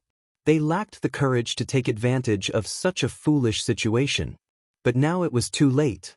If the Tian family wished to see Xiao Yunduan suffer, they would oblige and curry favor with the Tian family. Thus, Xiao Yunduan was burdened with a highly challenging task. He chose not to retaliate and accepted all the responsibilities placed upon him. Someone knowledgeable from the censorate even suggested that Xiao Yunduan should face impeachment. They accused him of being immoral, disrespectful to his elders, rebellious, and treacherous. They argued that he brought disgrace upon all scholars and failed to live up to the emperor's expectations. They claimed he was unfit to hold any official position. Since revealing the involvement of the Tian family was not an option, they seized upon the Qiao family, turning it into an issue. The individual leading the impeachment believed they had found the perfect avenue and took great pride in their discovery. For scholars, possessing both morality and talent was of utmost importance. Once they were accused of immorality, their lives would be utterly ruined. Even the most revered scholar could fall from the heights of acclaim to the depths of despair overnight, let alone the Primus. Secretly, countless individuals were observing the unfolding drama. Normally, the appointment of a junior editor at the Hanlin Academy would not garner the attention of courtiers. Frankly, no one would be so idle as to impeach a minor editor. However, the situation changed when the Tian family became involved. Certain ministers felt that the Tian family was exerting undue influence. After all, it was the Tian family's own mistake for hiring Xiao Yunduan as their son-in-law. What did that have to do with editor Xiao? On the contrary, Xiao Yunduan's refusal to abandon his wife, even if it meant compromising his own future, was quite admirable. The emperor personally intervened, and Officer Tian even shared a drink with editor Xiao in the presence of the emperor, declaring that they should let it go. However, less than 20 days had passed. Now it was time to settle the score. Officer Tian was too arrogant, thinking he would not face any consequences when the Tian family had no involvement in this matter. They would see what the emperor thought of all this. But Xiao Yunduan had been waiting for this moment. What was the point of engaging in a minor dispute within the Hanlin Academy? At most, they would receive a scolding from the officials. It was not as thrilling as appearing in court. Thus, by severing ties with the Qiao family, the Tian family could maintain a clearer perspective. After this incident, the Tian family would think twice before attempting any cheap shots or tricks in the near future. Xiao Yunduan had to give them credit for that. Xiao Yunduan's impeachment left Emperor Xian feeling deeply displeased. The emperor held a favorable opinion of his newly appointed Primus. This young man possessed talent, and his rise from a humble background to the position of Primus was no easy feat. He exhibited diligence and, even after achieving success, did not succumb to greed for wealth and power.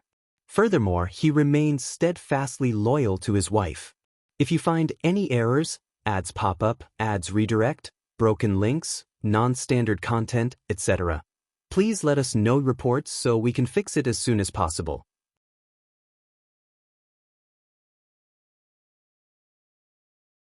Chapter 988. Xiao Yunduan was a man who adhered to principles and morality. He would not engage in any actions that went against his principles. Emperor Xian had a temperament that could swing between broad-mindedness and narrow-mindedness, depending on his mood and circumstances.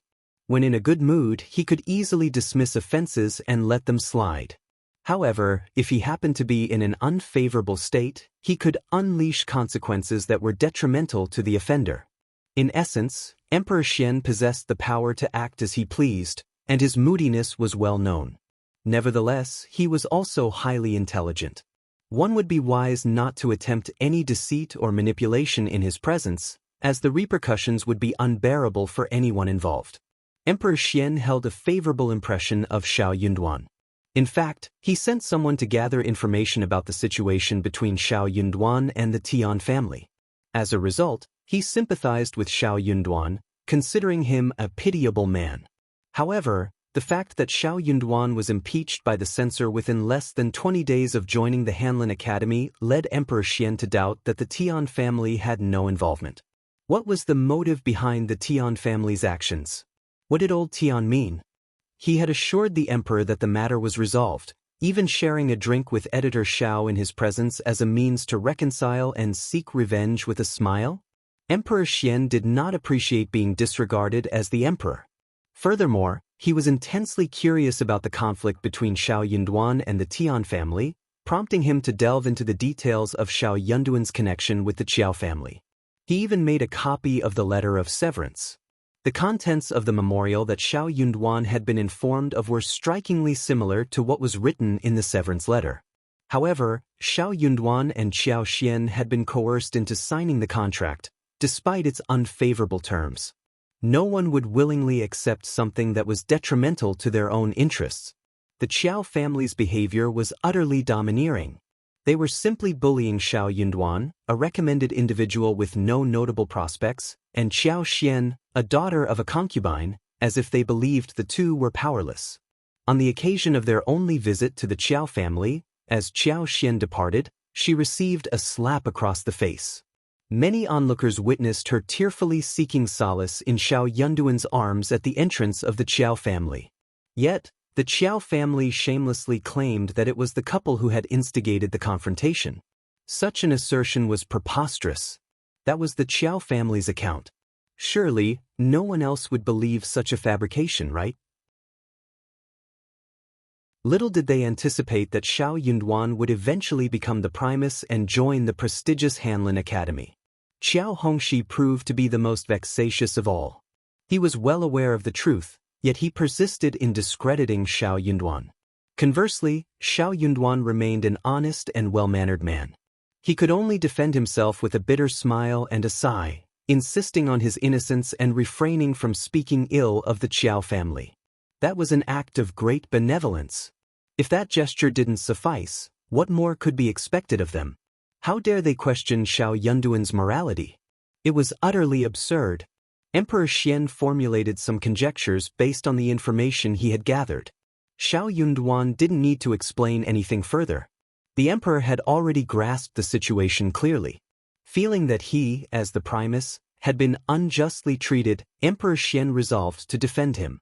Old Tian, that wretched scoundrel, had caused quite a commotion this time. Consequently, the next morning, Emperor Xian of Qi, who had been absent from court for at least half a month and was under the supervision of the crown prince, with the assistance of the second, third, and fourth princes, attended court. If you find any errors, ads pop up, ads redirect, broken links, non-standard content, etc., please let us know reports so we can fix it as soon as possible.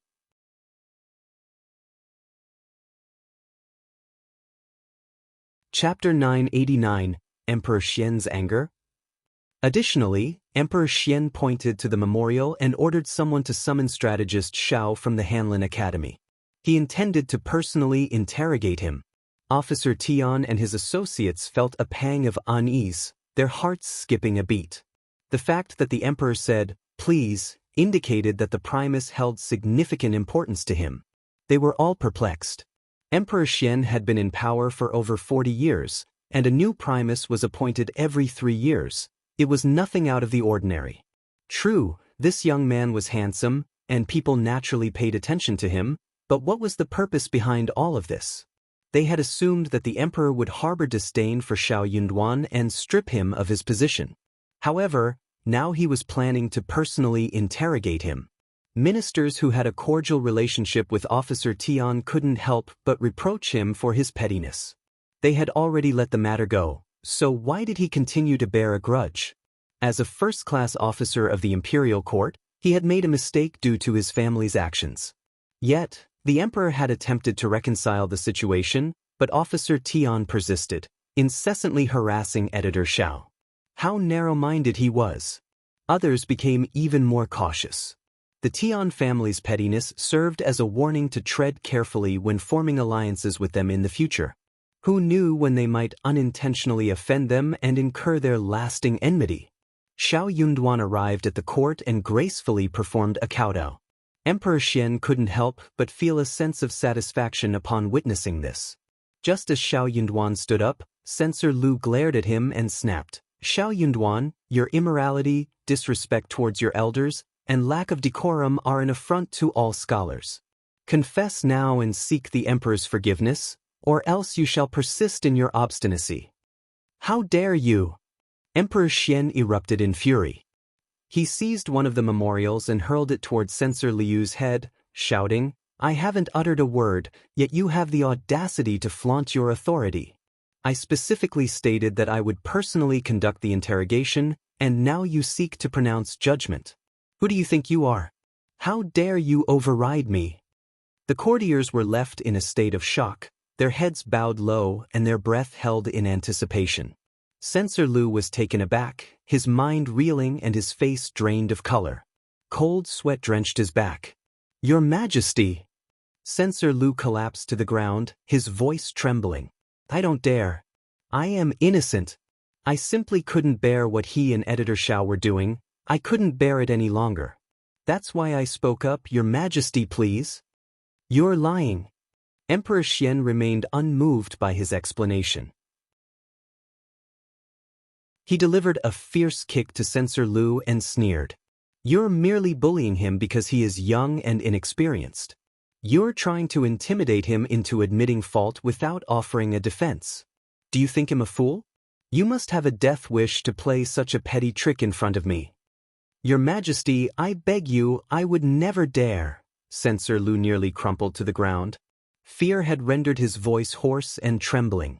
He continued to kowtow, the resounding thuds echoing through the silent throne room.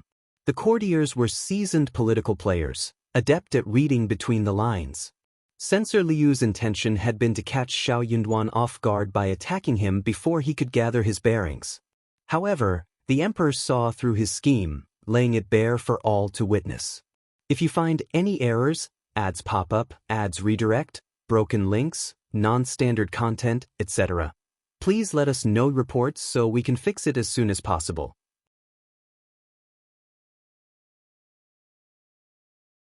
Chapter 990, Thunder. He had publicly humiliated him. The courtiers were all reminded of a crucial fact. Emperor Xian's temperament was mercurial, and when he turned malicious, he spared no one's dignity. Emperor Xian remained unmoved, a cold sneer on his lips. Silence. I have no desire to hear any more of your nonsense. My court will not tolerate heretics, evildoers, and despicable individuals like you. Men, remove his black hat, strip him of his official attire, and escort him out of the Golden Throne Hall. Censor Lu felt as if he had been struck by lightning. Your Majesty, he had intended to plead for mercy, but upon seeing the icy glare in Emperor Xian's eyes, he dared not utter a word. If he said anything more, the emperor would surely reprimand him for his lack of insight. His entire body went limp as he was dragged out of the chamber. Officer Tian felt as though he had been slapped across the face, the sting of humiliation searing through him. But what tormented him even more was the necessity to feign indifference, to act as though nothing had occurred. For he knew that to react would only deepen the humiliation. Officer Qiao, fear not. I am no tyrant, but I cannot abide those with wicked intentions attempting to deceive me. Emperor Xian turned to Xiao Yunduan, adopting a friendly tone. He gestured for the eunuch to present the memorial to Xiao Yunduan. If there is anything else you wish to convey, speak freely, and I shall make a fair judgment. Thank you for your benevolence, Emperor. Xiao Yunduan bowed respectfully, then rose to accept the document. The situation was progressing better than he had anticipated. Xiao Yunduan sighed ruefully as he recounted the events of his visit to the Qiao family with his wife, which resulted in their expulsion and his wife being subjected to physical abuse. He continued, I possess evidence in the form of a severance letter written by the Qiao family, formally disowning their relationship with both me and Ms. Qiao. However, as they are her family, I could not bring myself to reveal the truth. I had hoped to clear my name, but instead, matters have escalated, and the emperor has been alerted. This is entirely my fault. The ministers were taken aback, while Officer Tian seethed with anger. Why did you not produce the severance letter earlier? It could have spared us much trouble. Xiao Yunduan requested that Officer Tian retrieve the severance letter from his residence. Emperor Xian sneered. There is no need. I am already aware of what transpired within the Qiao family. Fearing that you would approach them for financial support, they wrote the severance letter to belittle you. Now that you have risen to the position of Primus, they are envious and seek to tarnish your reputation. How despicable! I recognize the injustice you have suffered in this affair. Xiao Yunduan remained silent, processing the emperor's words. Thank you for your consideration, Your Majesty, he finally responded. Emperor Xian let out a sigh. As the new Primus, if anyone dares to unjustly humiliate you, you have the right to seek support from the Crown Prince or the other princes. Let's see who would dare to act against you. It was absurd to think that his newly appointed Primus would be subjected to bullying without any support. Emperor Xian found the notion preposterous. Thank you for your concern, Your Majesty. Xiao Yunduan expressed his gratitude once more. Rise, Emperor Xian commanded with a wave of his hand, his gaze coldly sweeping over the courtiers. Is there anything else you wish to address? The courtiers shook their heads, acknowledging that the emperor's perspective was just. No one dared to voice any dissent. They all understood the clear message conveyed by the emperor. If you find any errors, ads pop up, ads redirect, broken links, non-standard content, etc., please let us know reports so we can fix it as soon as possible.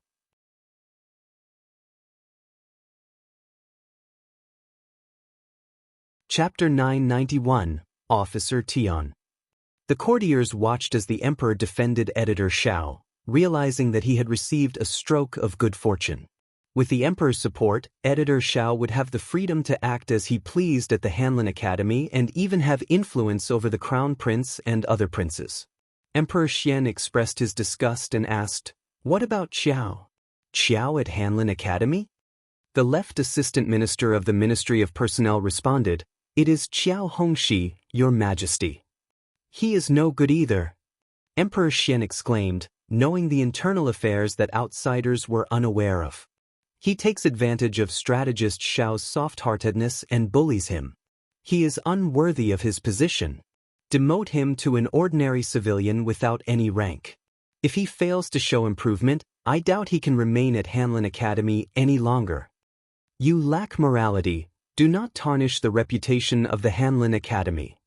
The left assistant minister bowed, his forehead covered in cold sweat. Yes, Your Majesty. Emperor Qian released his pent-up anger, feeling somewhat relieved. He snorted and dismissed the court. Before leaving, he glanced at Officer Tian and commanded him to attend an audience. Officer Tian respectfully acknowledged, feeling even more ashamed. Xiao Yunduan bid farewell to the courtiers and departed from the Qianxing Palace. He waved to the departing courtiers and made his way back to the Hanlin Academy. The courtiers exchanged glances, shaking their heads, sighing, or even chuckling, each with their own thoughts on the events that had transpired. Editor Qiao was indeed fortunate, and it was clear that she should steer clear of any involvement with him in the future. The behavior of the Qiao family was completely uncalled for. They not only looked down upon Editor Qiao and his wife but even went so far as to present them with a severance letter. What gave them the right to fabricate stories about them? The unkindness exhibited by the Qiao family, particularly Qiao Hongxi, was truly disappointing. It was foolish of them to think they could concoct false evidence. How would they feel when the truth inevitably came to light? In Dongnuan Pavilion, Officer Tian stood beneath, respectfully facing Emperor Qian, whose expression was quite grim. Do you know why I have summoned you? Emperor Qian inquired. Officer Tian dared not claim ignorance. He kneeled down and said, I apologize. I did not explicitly order it, but I was not broad-minded enough. I allowed certain tactics to be employed, and I purposefully remained silent. If it weren't for me, those individuals would not have troubled a newly appointed editor. I am deeply sorry, Your Majesty. Please, punish me. Officer Tian kowtowed repeatedly on the ground, expressing his remorse. Emperor Qian, recognizing Officer Tian's astuteness, felt the anger within him dissipate. He acknowledged that Officer Tian possessed a sense of wisdom. I will not punish you, but you have certainly made a fool of yourself. It's all in the past now, and I have already addressed the issue publicly, haven't I? If anyone dares to bring it up again, teach them a lesson. If anyone dares to resist, why make things difficult for my new Primus? He is talented and virtuous, and I have plans for his future. There is no need for you to create further obstacles for him. It is always commendable to rectify one's mistakes. Just ensure that such a situation does not arise again. Thank you for your kindness, Your Majesty. I will remember your teachings. I apologize, but concerning my daughter, Officer Tian sighed, his voice filled with regret. Emperor Qian understood the predicament. The Tian family's daughter had always been exceptional and proud, one of the finest among the noble ladies. It was a great disappointment that she had fallen into such a trap in her marriage. No wonder old Tian was so upset. His actions were driven by love for his daughter.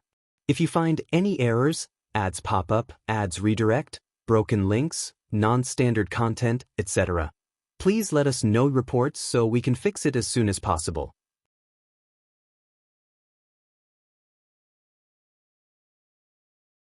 Chapter 992, Revenge. No one was to blame, it was simply a regrettable mistake. Emperor Qian's expression softened. Very well, let's put this behind us. Never speak of it again. Yes, Your Majesty. You may go now. Thank you, Your Majesty. Officer Tian let out a sigh of relief as he exited the pavilion. That was a close call. He had felt utterly humiliated.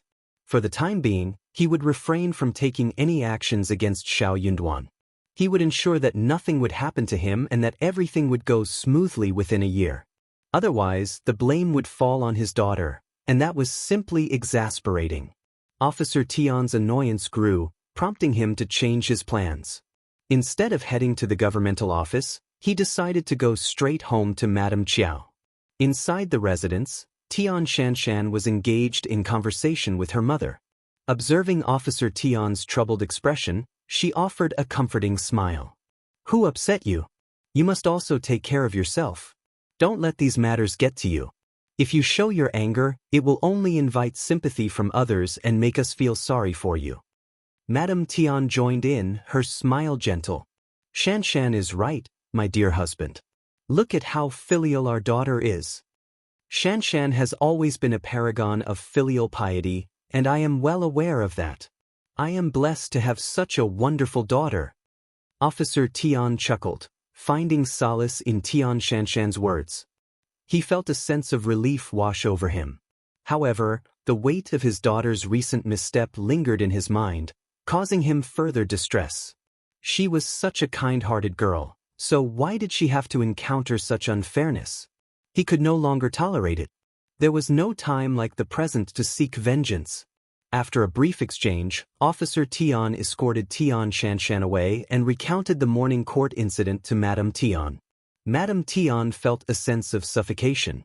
What does this have to do with you, dear husband? It's not your fault.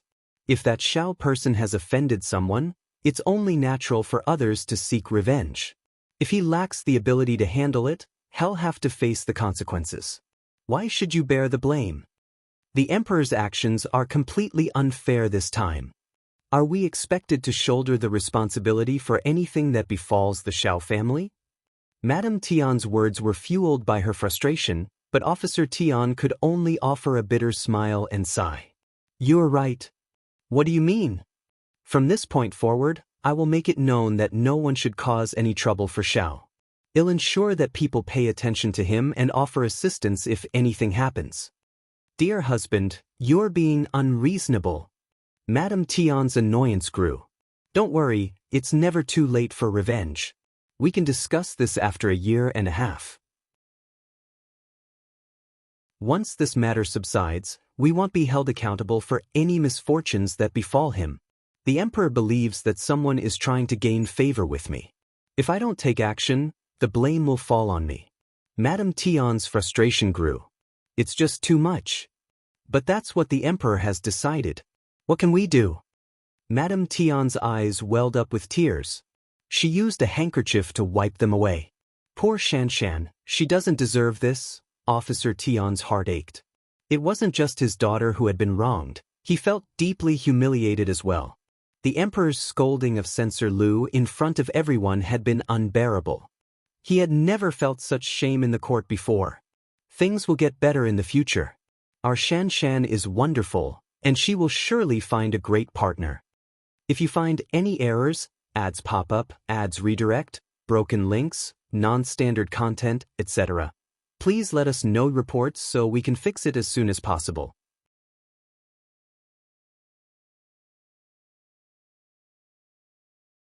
Chapter 993, Venting Anger on His Daughter-in-Law. Yeah, that man doesn't deserve someone like Shanshan. Exactly. Mrs. Tian's frustration lingered, and she pondered for a moment before speaking up. We may not be able to touch Mr. Qiao, but what about Ms. Qiao? Madame Tian didn't want to wait for 1.5 years to seek revenge. The thought of it was infuriating.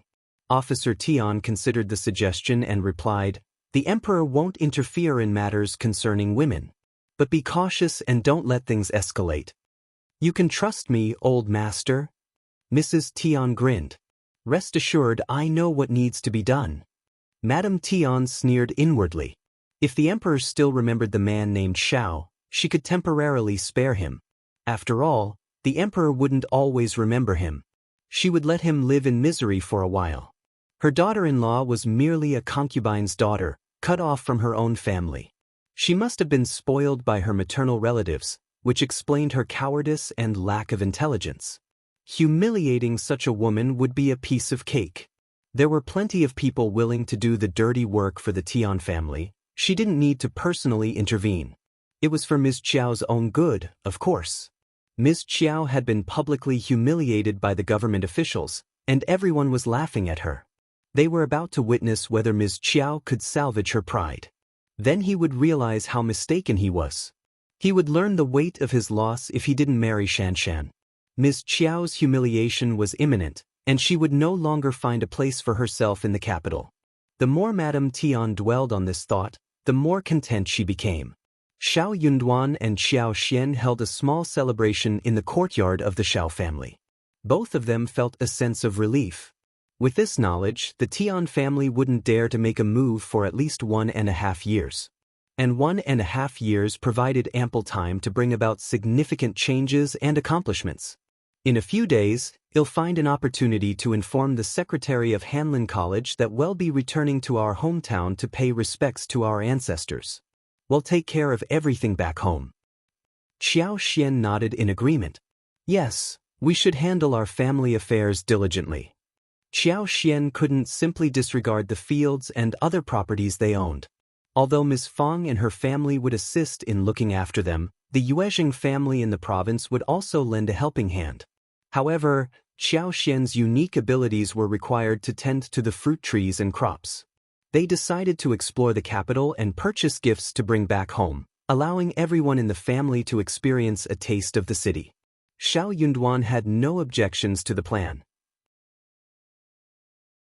While Xiao Yunduan attended to his duties at the Imperial Academy, Qiao Xian ventured out with Li Qiao and Li Xia to shop for various presents for their family. Considering the long journey ahead, Qiao Xian refrained from purchasing too many items, opting for lighter and more manageable choices. However, due to the nature of snacks and pastries, it was challenging to transport them over a long distance. As a result, they reluctantly decided to forego the delectable treats and instead purchase dried fruits that could be used to make candied delicacies. Qiao Xian made another visit to various pharmacies, hoping to come across some live ginseng roots. The intention was to acquire them and store them in the space, anticipating the possibility of pleasant surprises. Qiao Xian couldn't shake off the feeling that the space was on the verge of undergoing an upgrade. If you find any errors, ads pop up, ads redirect, broken links, non-standard content, etc., please let us know reports so we can fix it as soon as possible.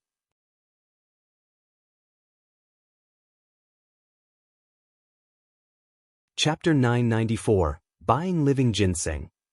At this moment, if she could acquire 10 or 20 live ginseng plants and cultivate them, it would likely yield positive results. Expensive flowers like orchids and peonies could also prove to be highly effective. However, in the capital, such luxurious flowers and trees were always in high demand. They would be swiftly purchased by princes, kings, monarchs, and affluent families before even reaching the market. Money wasn't an issue for her, but she lacked the necessary skills. Hence, contemplating the matter was essentially futile. The demand for ginseng in the capital was exceedingly high. Perhaps, if luck favored him, he might be able to make a purchase? Qiao Xian had an exceptionally fortunate day. She successfully procured some live ginsengs from 2 different stores. In total, there were approximately 30 ginseng plants, varying in size. Qiao Xian felt as if she had discovered a treasure and managed to acquire everything at a bargain price. The amount she spent ran into tens of thousands. Even the wealthiest families in the capital did not purchase ginseng in this manner. Qiao Xian gained quite a reputation in the ginseng business, with numerous ginseng vendors eagerly offering their products to her. Even the 2 stores she had bought from were enthusiastically recommending some aged ginsengs. However, Qiao Xian declined all their offers. Although these aged ginsengs were of high quality, she could sense their lack of vitality. Over time, they had dried up and transformed into mere medicinal herbs. No matter how excellent they might be, they were of no use to her. Qiao Xian planted the 30 or so ginseng plants in her garden space. The following day, she witnessed all of them taking root in the soil and gradually rejuvenating. The spiritual energy was so abundant that Qiao Xian could see the expansion of the spring water area from the Proficiency Sutra. Standing near the spring, she gazed into the distance, unable to discern its end. It extended at least 3,000 to 4,000 meters away. Curiously, Qiao Xian casually broke a pomegranate and inserted it into the soil. To her surprise, the pomegranate firmly took root in the ground. The interspace no longer rejected ordinary plants like it used to. Even simple items were now accepted by the space. Qiao Xian was astonished.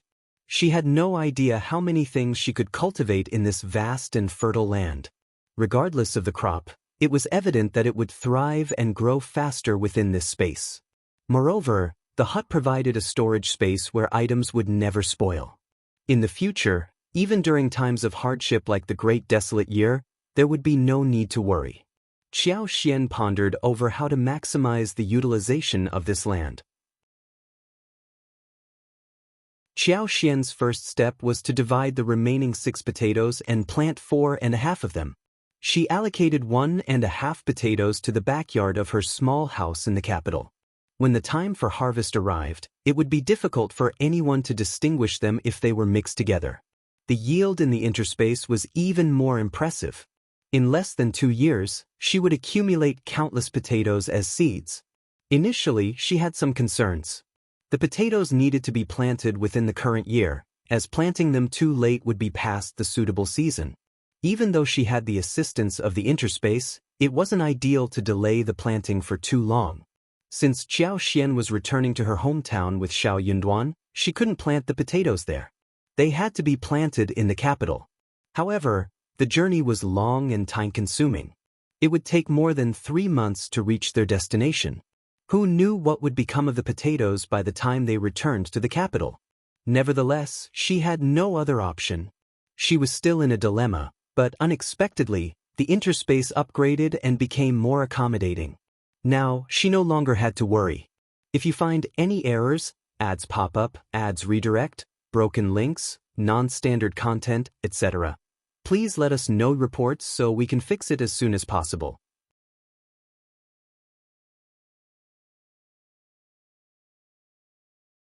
Chapter 995. Updated Space. They could simply plant some in the backyard. Even if something went wrong, they could utilize the space to compensate for any setbacks. That was an incredibly positive development. Qiao Xian sensed that there was more than 300 mu of available land for cultivation in the intermediate space, although the exact number was not fixed. She could sense that the amount of arable land was increasing every day, but she wondered how long it would continue. Based on current estimates, another 300 mu would be available in approximately 10 days. If this situation could persist for 1 or 2 months, it would be fantastic. Qiao Xian had already made a firm decision. She was going to plant rice on the additional 300 mu. Farming in this space was different from outside. There was no need to flood the fields with water. The seeds could be sprinkled directly. When she purchased the rice seeds, she felt a bit overwhelmed by the large patch of land. Even if she were to plant just rice seeds alone, it would be an arduous task for one person. So Qiao Xian attempted to plant the seeds using her divine sense, which turned out to be successful. She was overjoyed. Within less than an hour, all 300 mu of rice had been planted. She concentrated and composed herself. She could even feel the rice seeds silently burrowing into the ground, reaching a depth, preparing for germination and gathering strength to emerge from the soil. At night, she couldn't resist coming to check again. The 300 mu of rice fields were already displaying a faint, tender green color. The rice seeds had already sprouted, and small needle-like sprouts were growing. From a distance, the sight was a soothing, pale green, soft, and adorable, evoking a sense of relaxation and joy. Qiao Xian was filled with immense delight. It was as if they had already glimpsed the bountiful harvest that awaited them. This place was abundant in fertility and vibrant energy, alleviating any concerns about diseases, pests, and unpredictable weather. They were undoubtedly poised for a bountiful harvest. Qiao Xian contemplated that upon her return to the village, she would plant additional fruit trees and create an orchard. This way, fresh fruits could be enjoyed throughout the year. And the beauty of it was that it didn't matter whether one resided in the north or south. Qiao Xian happily entertained these thoughts when Xiao Yunduan brought up the idea of paying respects to their ancestors to the Chancellor of Hanlin College. But now, he needed to carefully consider the matter. It was every scholar's ultimate dream to return to their hometown with honor after achieving the position of Primus. Paying homage to their ancestors was a glorious act, one that brought great honor to their family.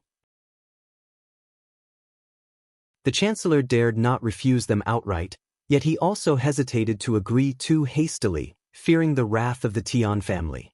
So, with a smile, he vaguely stated that he needed some time to ponder the request and promised to provide Xiao Yunduan with an answer within a couple of days. Meanwhile, he assigned some tasks to keep Xiao Yunduan occupied, allowing him the opportunity to pay tribute to his ancestors. Xiao Yunduan nodded in understanding. The courtyard scholar let out a sigh of relief.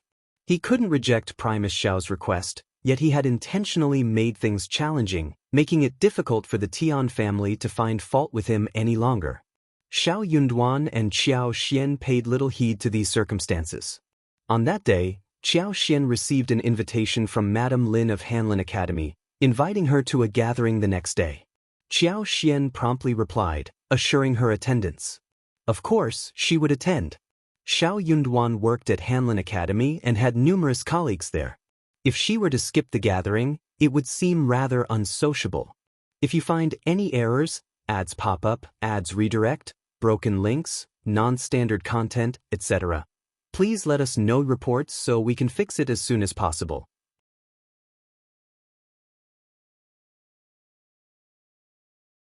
Chapter 996, Guest? Qiao Xian harbored doubts about her ability to navigate the gathering. Hanlin Academy held significant governmental authority, and many officials within were financially struggling. Some frequented pawnshops numerous times in a year. However, such positions held great value. To achieve fame and become an exemplary figure among scholars worldwide was to etch one's name into the annals of history. Moreover, the imperial court relied on Hanlin Academy scholars to compile official records, a prestigious duty that filled scholars with pride. Additionally, Hanlin Academy offered an alternative path. The 6 ministries, particularly the Ministry of Personnel and Ministry of Revenue, were staffed by individuals transferred from Hanlin Academy. To ascend to higher positions within the government and become heads of departments, one needed to undergo training at Hanlin Academy. Throughout the history of the Qin dynasty, every minister without exception hailed from the 6 ministries of Hanlin Academy, proceeding through the Ministry of Personnel before entering higher echelons of power. Though the odds of becoming a court leader were slim, admission to Hanlin Academy undoubtedly presented an opportunity, right?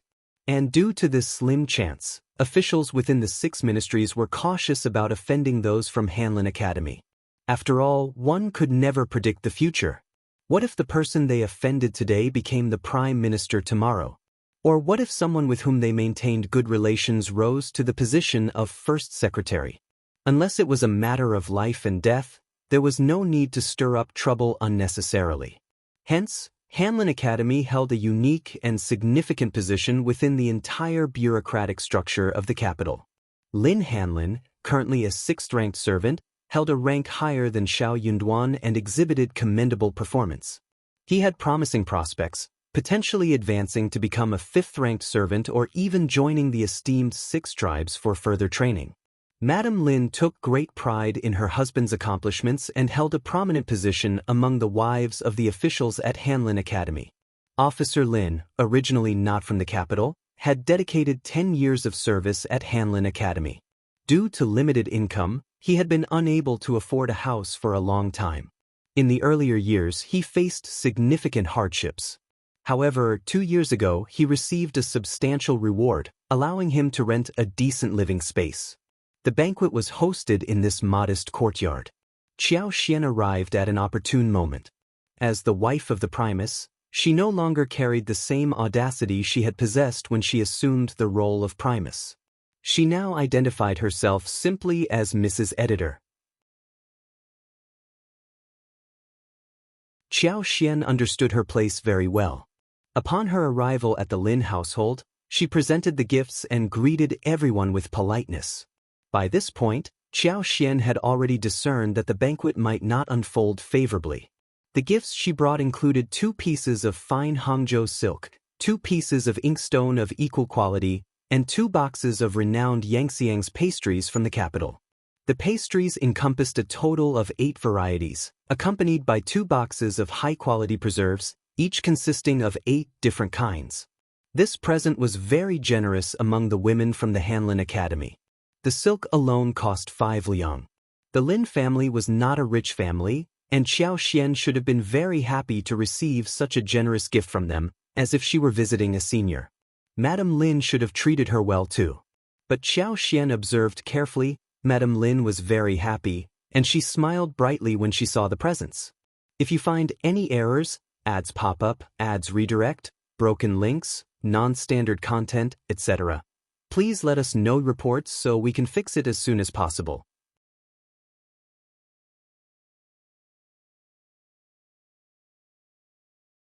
Chapter 997. Good Helper. However, the entire process didn't last long. Soon enough, her smile faded, and she rose from her seat. Qiao Xian comprehended the situation clearly. Madame Lin deliberately neglected to introduce the other madams to Qiao Xian. Qiao Xian wasn't someone to be easily manipulated. If Madame Lin refused to introduce them, Qiao Xian would make the request with a polite smile. Reluctantly, Madame Lin finally introduced them to her. Regardless of whether the other madams avoided her or treated her with fake smiles, Qiao Xian remained indifferent. All she needed was to know who they were. Madame Lin had invited numerous guests for the occasion, including 12 women from Hanlin Academy and the 6 ministries. The living room of the Lin household was filled with bustling noise, comprising both maids and elderly women. Xiao Yunduan, as one of the 6 advanced scholars who had recently joined Hanlin Academy, had 3 wives accompanying him. Madame Zhou and Madame Han, the new wives of the officials, harbored strong hostility towards Qiao Xian. Although they were not well acquainted with each other, this shared sentiment brought them closer, engrossed in their own conversations and laughter. Their disdain for Qiao Xian only deepened. Qiao Xian, who had been treated as a mere tool, could only sigh inwardly. The women chatted and laughed among themselves, purposefully ignoring Qiao Xian. It seemed they had no interest in engaging with her, whether intentionally or unintentionally. Qiao Xian had never intended to involve herself with them. Neither she nor Xiao Yunduan needed their approval. With the emperor's support, they wouldn't dare to make trouble, regardless of their dissatisfaction. After all, Censor Lu had been dismissed, and no one would risk making jests about their husband's future. They rarely associated with each other, and their presence had minimal impact on Qiao Xian's life. She had no intention of ingratiating herself with individuals she knew had ill intentions. That was simply the nature of their social circle. Unless they willingly accepted someone, forcefully entering their ranks was an arduous task. Furthermore, it was evident that the circle held a dislike towards her. "Oh, Mrs. Xiao Xiao, why are you so quiet? Come and join our conversation," one of the madams suddenly remarked, accompanied by a smile. All eyes turned towards Qiao Xian. She is the wife of the Primus, and she's quite exceptional. It's no wonder she doesn't find us appealing. Someone sneered. The comment wasn't particularly loud, yet it resonated with everyone present. Another person chimed in, laughing brightly, "Well, that's not entirely accurate. Times change, and the concept of honor and humiliation can fluctuate. We ought to see what the future holds." 10 or 20 years down the line, we'll have a clearer understanding. Everyone nodded in agreement. Indeed, being adept at studying doesn't guarantee proficiency in the role of an officer. Throughout history, there have been numerous advanced scholars who ascended to positions of power. Yes, success hinges not only on examination results, but also on genuine talent and character. Absolutely. If one lacks integrity, everything else becomes a facade. In my view, having a virtuous spouse is crucial. Laughter erupted among the gathering. That's right. We need a virtuous spouse to support us. A harmonious marriage is the key to avoiding trouble. If you find any errors, ads pop up, ads redirect, broken links, non-standard content, etc., please let us know reports so we can fix it as soon as possible.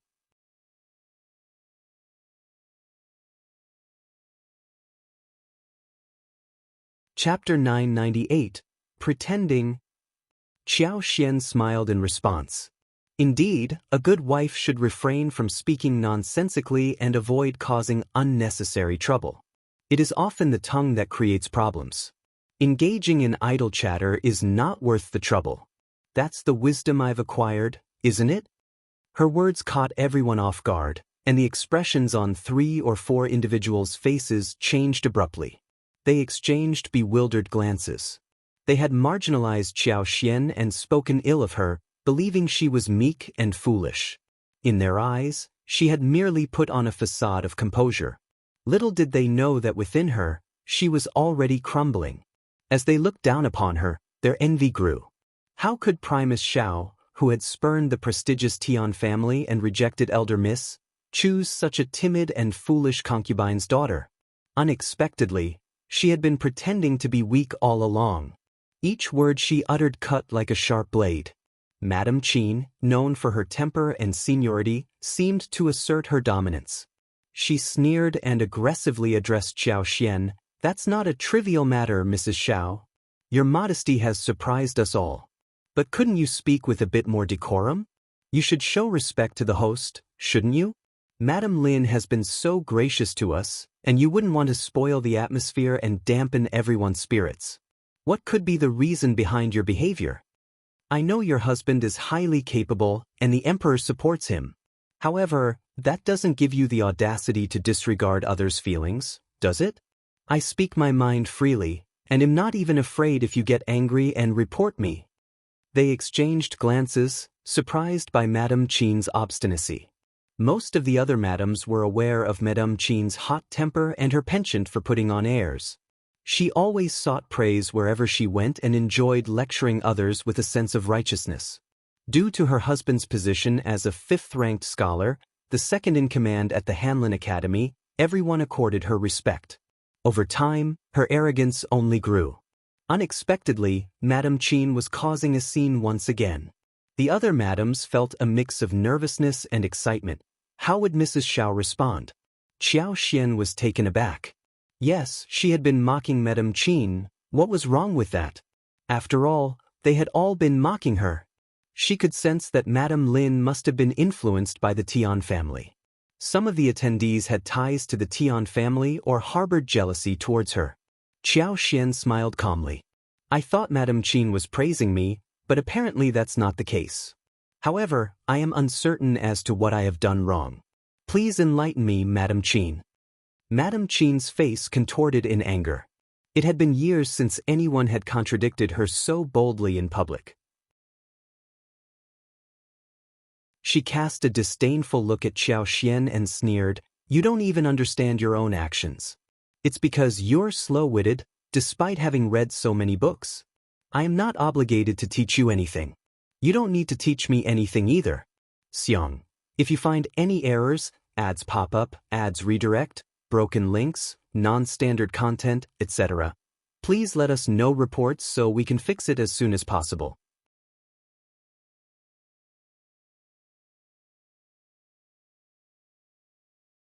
Chapter 999. Apology. She stood up and declared, "Inform Madame Lin that I am taking my leave." Giving Qiao Xian a disdainful glance, Madame Qin made it clear that she had no desire to associate with her. Madame Lin happened to be in the kitchen, and Xiao Xiang nodded before leaving to deliver the message. The other madams became anxious, attempting to dissuade Madame Qin. "Madame Qin, please reconsider. I'll be so dull without you." "Yes, it's such a rare gathering. Isn't it enjoyable to chat and laugh together?" Mrs. Xiao is still young and inexperienced. "Madame Qin, you possess magnanimity. Please calm down." Mrs. Zhou turned towards Qiao Xian. Mrs. Xiao apologized to Madame Qin. Smugly, Mrs. Han chimed in, "Indeed, just apologize, and Madame Qin will forgive you. Don't you want to preserve the harmony of this gathering?" Mrs. Zhou and Mrs. Han, both envious of Xiao Yunduan's equal ranking with their husbands, were eager to seize this opportunity. The rest of the madams nodded in agreement, expecting Qiao Xian to offer an apology. It appeared as though Qiao Xian was the one in the wrong. In that moment, Madame Lin arrived, wearing a smile. "Mrs. Xiao, Madame Qin is a senior figure whom we should respect, isn't that right? Apologizing to Madame Qin would be the appropriate course of action. It would be regrettable if she were to leave." Qiao Xian felt a surge of disgust, as though she had swallowed a fly. Were these the wives of the Hanlin Academy? What were they thinking? She found herself being pressured to apologize, with even the host, Madame Lin, speaking up.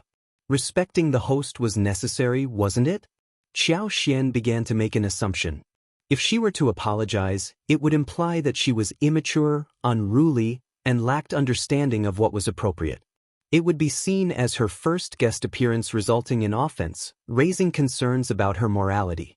If they chose not to apologize, they would be perceived as ignorant and obstinate, unaware of what was good for them. Their husbands being Primus gave them a sense of arrogance and entitlement, making them unreasonable and disrespectful towards their seniors and even the host.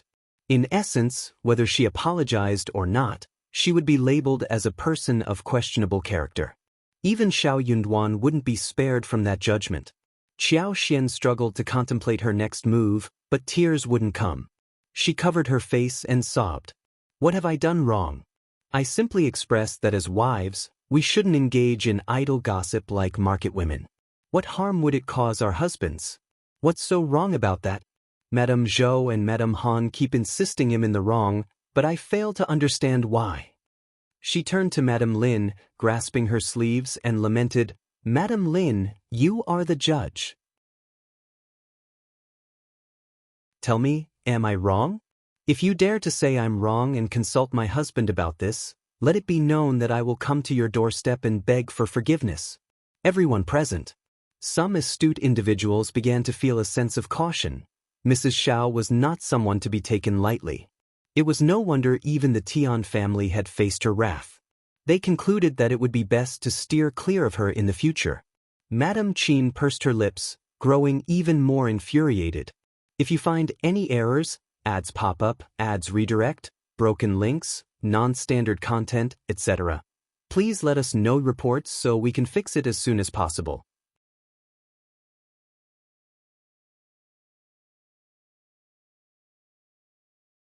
Chapter 1000, Exposure. Madame Lin was at a loss for words. Well, Qiao Xian didn't give her a chance to think. She tugged at her sleeves. Mrs. Lin, am I wrong? Madame Lin had no choice but to shake her head. You are right. I knew Mrs. Lin is a very understanding person. Qiao Xian looked up at Mrs. Zhou and Mrs. Han. Mrs. Zhou, Mrs. Han, tell me, what did I do wrong? Should I apologize to you? What would be the point? Mrs. Zhou and Mrs. Han flushed with embarrassment. Madame Lin had just informed them of what Qiao Xian said, and now Qiao Xian was interrogating them. They couldn't counter Madame Lin's statement, and they had no choice but to remain silent. Annoyance began to well up within them towards Qiao Xian. As a couple, they felt even more humiliated in front of the gathered guests. They weren't as quick-witted or as audacious as Qiao Xian. Panic set in, leaving them dumbfounded and unable to utter a word, as beads of sweat formed on their foreheads. Madame Han snapped, her voice filled with anger. So many people have said that Mrs. Xiao is trying to drag us into her grudge. Qiao Xian almost burst into laughter, inwardly cursing at Madame Han's foolishness. She wasn't about to let go of this opportunity. She responded instantly, Mrs. Han, what are you talking about? I only heard the two of you speak. No one else said a word. Mrs. Han, please point it out. All eyes turned to Madame Han with disapproval. Madame Han was taken aback, realizing she had misspoken. Her face flushed with embarrassment, feeling deeply humiliated. You're up to no good, Madame Han exclaimed. Qiao Xian responded with curiosity, Of course, I am up to no good. Mrs. Han, you spoke those words of your own accord, without any coercion from me. I am merely following your lead. If you don't wish to answer me, I will pretend I never heard anything. You are accusing me without any valid reason, and it's quite perplexing. Mrs. Han's eyes widened, her lips quivered, and her face flushed with a mix of anger and embarrassment. How delightful! The others couldn't bear the situation any longer. It had become incredibly embarrassing for Mrs. Han. If given the chance, she would have loved nothing more than to tear Mrs. Xiao apart. They all sighed inwardly, realizing that Mrs. Xiao was not someone to be trifled with. Editor Xiao was a Primus, and he couldn't be foolish enough to offend the Tian family just to protect his wife. Mrs. Xiao couldn't possibly be an idiot. Even Madame Qin grew weary of the situation. She had a sense that she couldn't afford to provoke this woman, so she abandoned the idea. It would be immensely embarrassing if her attempts to confront Qiao Xian backfired. Concerns about her husband's position and Xiao Xian's temper had made everyone yield to her demands in the past, and she was well aware of that fact. Now, they realized they had kicked a hornet's nest. Well, never mind, Madame Min forced a laugh and tried to appear relaxed. I believe it's just a misunderstanding. We are all friends here, and we will be spending a lot of time together in the future. We can discuss things calmly, there's no need to be so serious, right? A collective sigh of relief swept through the room, and everyone nodded with forced smiles. Madame Lin expressed her gratitude to Madame Min and smiled. It's entirely my fault as the host. I haven't served you properly, please forgive me. Let's have some more tea and continue our conversation. We'll have dinner soon, and we can enjoy a pleasant chat afterward. If you find any errors, ads pop up, ads redirect, broken links, non-standard content, etc., please let us know reports so we can fix it as soon as possible.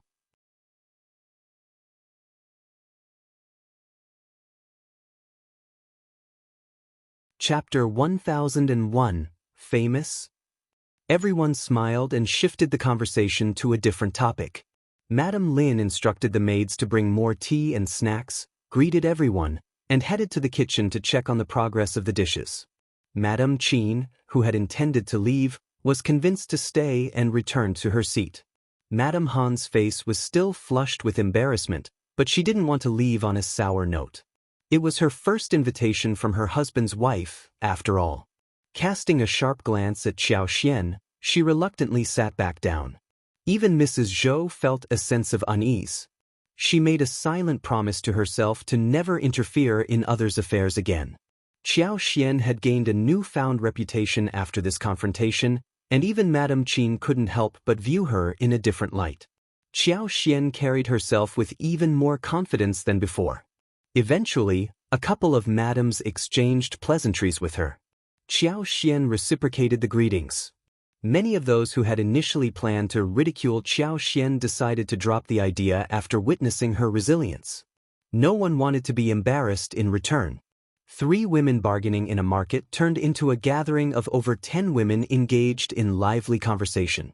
Although their husbands held modest positions, and Madame Qin's husband was only ranked 5th, he possessed extensive knowledge about the noble families, princes, kings, and monarchs. Madame Qin was thrilled to engage in discussions on such topics. They shared stories about conflicts between concubines in the household, which young masters kept mistresses and clashed with their first wives. They delved into discussions about fashion, jewelry, cosmetics, and various hobbies. They also shared information about stores offering affordable items, expensive snacks, and the trickiest department stores to navigate. Xiao Xian was captivated by the gossip, despite not fully understanding the context. The sudden mention of the Empress Dowager's peony piqued her curiosity. One of the women continued, I heard that the peony withered just a few days ago. The news spread like wildfire within the palace walls. The emperor's anger was so intense that he punished the eunuchs responsible for the imperial garden. He even issued a decree that anyone in charge of the garden would be buried with the peony if it died.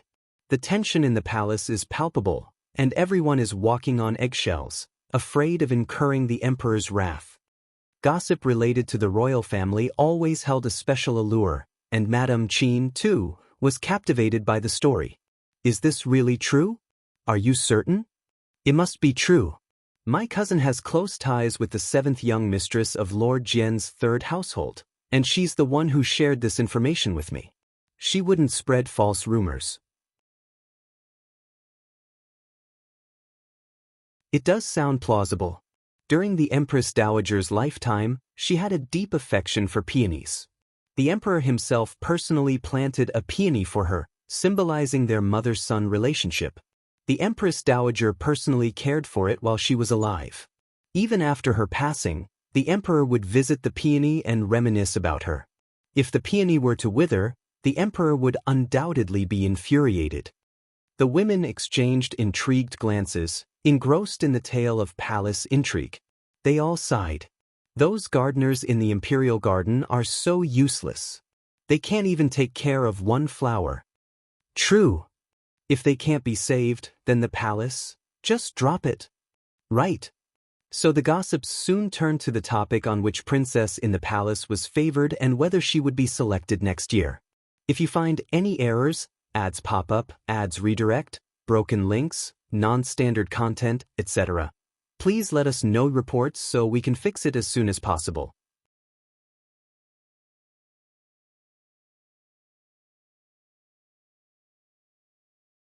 Chapter 1002, Protection. Qiao Xian was not in the mood to listen anymore. She was thinking about peony flowers. That was just gossip for others, but for Qiao Xian, it was a temptation that she could not give up. If the peony flowers were really so precious, and if she could save them, the emperor would definitely be very happy. Also, no one knew what would happen to the peony flowers in the future, so no one would dare offend her at all. What if she was harmed, and the peonies went wrong in the future, and the emperor could not find anyone to save them? Then the culprit would definitely be investigated thoroughly. In that case, the culprit would definitely be doomed when found out. That was totally a protecting amulet for herself. She and Xiao Yunduan had no one to rely on in the capital, and the Tian family hated them for no reason. If they had such a strong supporter, they would have nothing to worry about. The more Qiao Xian thought about this, the more excited she got.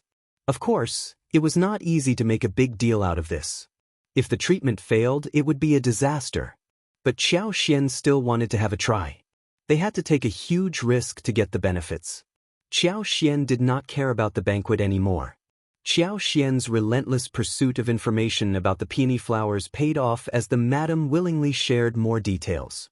She couldn't help but be intrigued by Qiao Xian's genuine interest and straightforwardness. Meanwhile, Madame Lin and her two friends had initially planned to embarrass Qiao Xian during the banquet, but her unexpected confrontation had foiled their scheme. They were now apprehensive about getting involved further, fearing retaliation from Qiao Xian. In an attempt to undermine her, one of them had discreetly arranged for a plate of quail eggs, hoping to trick her. However, Qiao Xian's sharp senses enabled her to detect the potential trap, and she skillfully avoided it, leaving the others hesitant to make any further attempts. Despite the tense atmosphere earlier, the meal proceeded smoothly, and everyone enjoyed themselves. Once the guests departed, Madame Lin took stock of the presents received. To her surprise, none of them compared to the valuable gift presented by Qiao Xian. This mixture of happiness and annoyance stirred within Madame Lin as she pondered the implications of Qiao Xian's extravagant offering. It was customary for a first-time visitor to bring more gifts, but this particular gift was exceptionally valuable, leaving Madame Lin with conflicting emotions. They were relieved to have benefited from the gathering, but they also felt concerned about Qiao Xian's potential inability to explain her extravagant gift. However, a maid came up with a clever solution, suggesting that they assist Qiao Xian in promoting her status. Madame Lin found the idea quite brilliant and smiled approvingly. "You're quite clever. That's a wonderful suggestion." Many of the officials at the Hanlin courtyard were financially strained, with some even living in cramped shared housing. Each winter, they had to resort to pawning or borrowing money just to make ends meet. If word spread that Mrs. Xiao was wealthy and generous, it would pique the interest of these officials, who would undoubtedly seek financial assistance from her. Considering that Editor Xiao was new to the area and had incurred the displeasure of the Tian family, maintaining a low profile was crucial. However, if he ever found himself in need of being asked to loan out money to those officials, he would definitely have to do so. If you find any errors, ads pop up, ads redirect, broken links, non-standard content, etc., please let us know reports so we can fix it as soon as possible.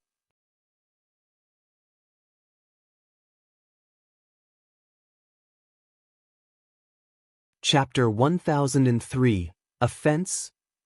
She couldn't help but lend out the second and third, considering she had already lent out one. Even if they had borrowed the money, their reluctance to return it was evident. They continuously postponed repayment. Could they audaciously demand someone else to return it? Such actions would undoubtedly offend numerous individuals. The Tian family had deliberately targeted them, seeking opportunities to find fault. It was an effective strategy. Mrs. Lin's worries had dissipated. She engaged in a conversation with the maid on how to spread Qiao Xian's reputation. Meanwhile, Qiao Xian couldn't stop thinking about the peony ever since she returned home.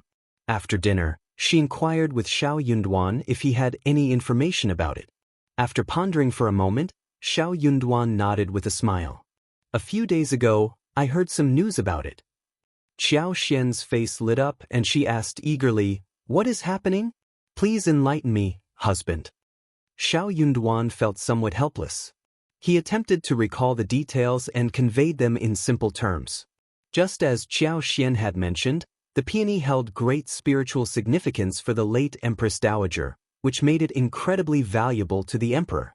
No one within the palace dared to make even the slightest noise about this matter. Everyone understood that failure to safeguard the peony would result in someone within the palace facing dire consequences. It was uncertain whether it would implicate the consorts, princes, and princesses. After all, the emperor's wrath was not an exaggerated claim but a harsh reality. Xiao Yunduan's heart skipped a beat, and he instantly became alert when the thought of Qiao Xian saving the orchid given by Xie Jingrong crossed his mind. He looked at her with concern and asked, "Why are you inquiring about this? Do you believe you can handle it? It's too risky." Qiao Xian knew he wouldn't agree, so she had planned to proceed secretly without informing him. To her surprise, he had already contemplated the matter after gathering some information. Deciding not to conceal her intentions, she took hold of his sleeve and gently shook it. "Darling, sometimes you have to take risks to achieve something great. I don't want you to take such a risk. Don't talk like that." Xiao Yunduan was torn between amusement and frustration. Did he really have to rely on her to venture into the lion's den? Nevertheless, while this task might be extremely challenging for others, I am 80% confident in my abilities. It's worth giving it a try. Xian, no. If it were any other family, you could go ahead if you wanted. Even if it failed, it wouldn't have grave consequences. But this involves the royal family. The emperor is infuriated by this matter. All the court officials, princes, and consorts are on edge, fearing that the emperor will unleash his anger upon them for no apparent reason. Right now, others can't wait to keep their distance, and yet you dare to approach him? Not even 99%. Have you considered the consequences if he fails? Have you thought about what the emperor might do? Failure could cost him his life. His words resonated with Qiao Xian, leaving her feeling both hesitant and moved. However, she couldn't bring herself to give up. "My love, this opportunity is like a rare gift bestowed upon us. If we let it slip away, we will surely regret it. Can't you trust me just this once? If I didn't have confidence, why would I be willing to take such a risk? I must go. Help me find a way to achieve a compromise, but please don't outright reject me. Don't you realize that Madame Lin is hosting an event in my honor today? Those wives of Hanlin scholars and low-ranking officials are intentionally ridiculing and isolating me. I simply cannot tolerate this humiliation." Xiao Yunduan furrowed his brow. "What did they do?" Qiao Xian smiled. "It's nothing more than petty and somewhat amusing. If you find any errors, ads pop up, ads redirect, broken links, non-standard content, etc., please let us know reports so we can fix it as soon as possible."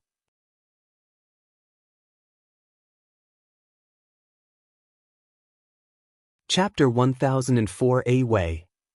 There will be numerous future gatherings, both large and small. I can't simply avoid attending them. I have to take action. Can you truly bear to let me miss out on such a wonderful opportunity? My love, please help me. Xiao Yunduan remained silent, contemplating his options. What was he going to do? He regarded Qiao Xian with suspicion, questioning whether her claims of being bullied were true. Why hadn't he realized it earlier? Nevertheless, when he heard her plea, he couldn't find the strength to refute her or bear to do so. Xiao Yunduan let out a sigh. Qiao Xian understood that he had agreed. She immediately brightened up. My love, you're the best. I knew you would assist me. Xiao Yunduan. Tell me honestly, how confident are you? He asked.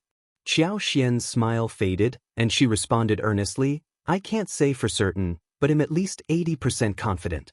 An 80% chance was almost as good as a guarantee. Xiao Yunduan found himself torn between amusement and frustration. After a brief pause, he suggested, "Let's visit the Crown Prince at the East Palace tomorrow. The Crown Prince is known for his benevolence. Let's hear his thoughts first." "All right, let's go and seek the Crown Prince's support." Qiao Xian's remaining worries vanished. Qiao Xian harbored no concerns about her ability to save the peony. As long as the flower remained alive, she believed she had the power to revive it and enhance its vibrancy. It was Xiao Yunduan who felt breathless with anxiety. After all, the events had unfolded within the palace walls. How could they possibly know what was happening? However, if the Crown Prince was willing to provide insight, then there was hope. The Crown Prince would surely be aware if the peony bush was still alive. Qiao Xian had heard of the prince's benevolent nature and hoped that he would grant Xiao Yunduan, a mere Primus, some face. With the Crown Prince's assistance, Qiao Xian would be secure. But if the Crown Prince declined, Qiao Xian would relinquish her pursuit. The following day, Xiao Yunduan sought leave from the Hanlin Academy, and together they made their way to the East Palace to meet the prince. Although referred to as the East Palace of the Great Qin Empire, it was, in fact, a separate mansion adjacent to the palace, not within its confines. Not just anyone could enter the Crown Prince's Eastern Palace. However, Xiao Yunduan's reputation was too prominent. Despite being only a 7th-grade editor at the Hanlin Academy, he was the top scorer. He had even confronted the Tian family head-on, and the emperor had intervened on his behalf. It wasn't just the Eastern Palace. The more influential a residence, the more meticulous they were in selecting their gatekeepers. The position of a gatekeeper was not one that could be entrusted to a mere servant.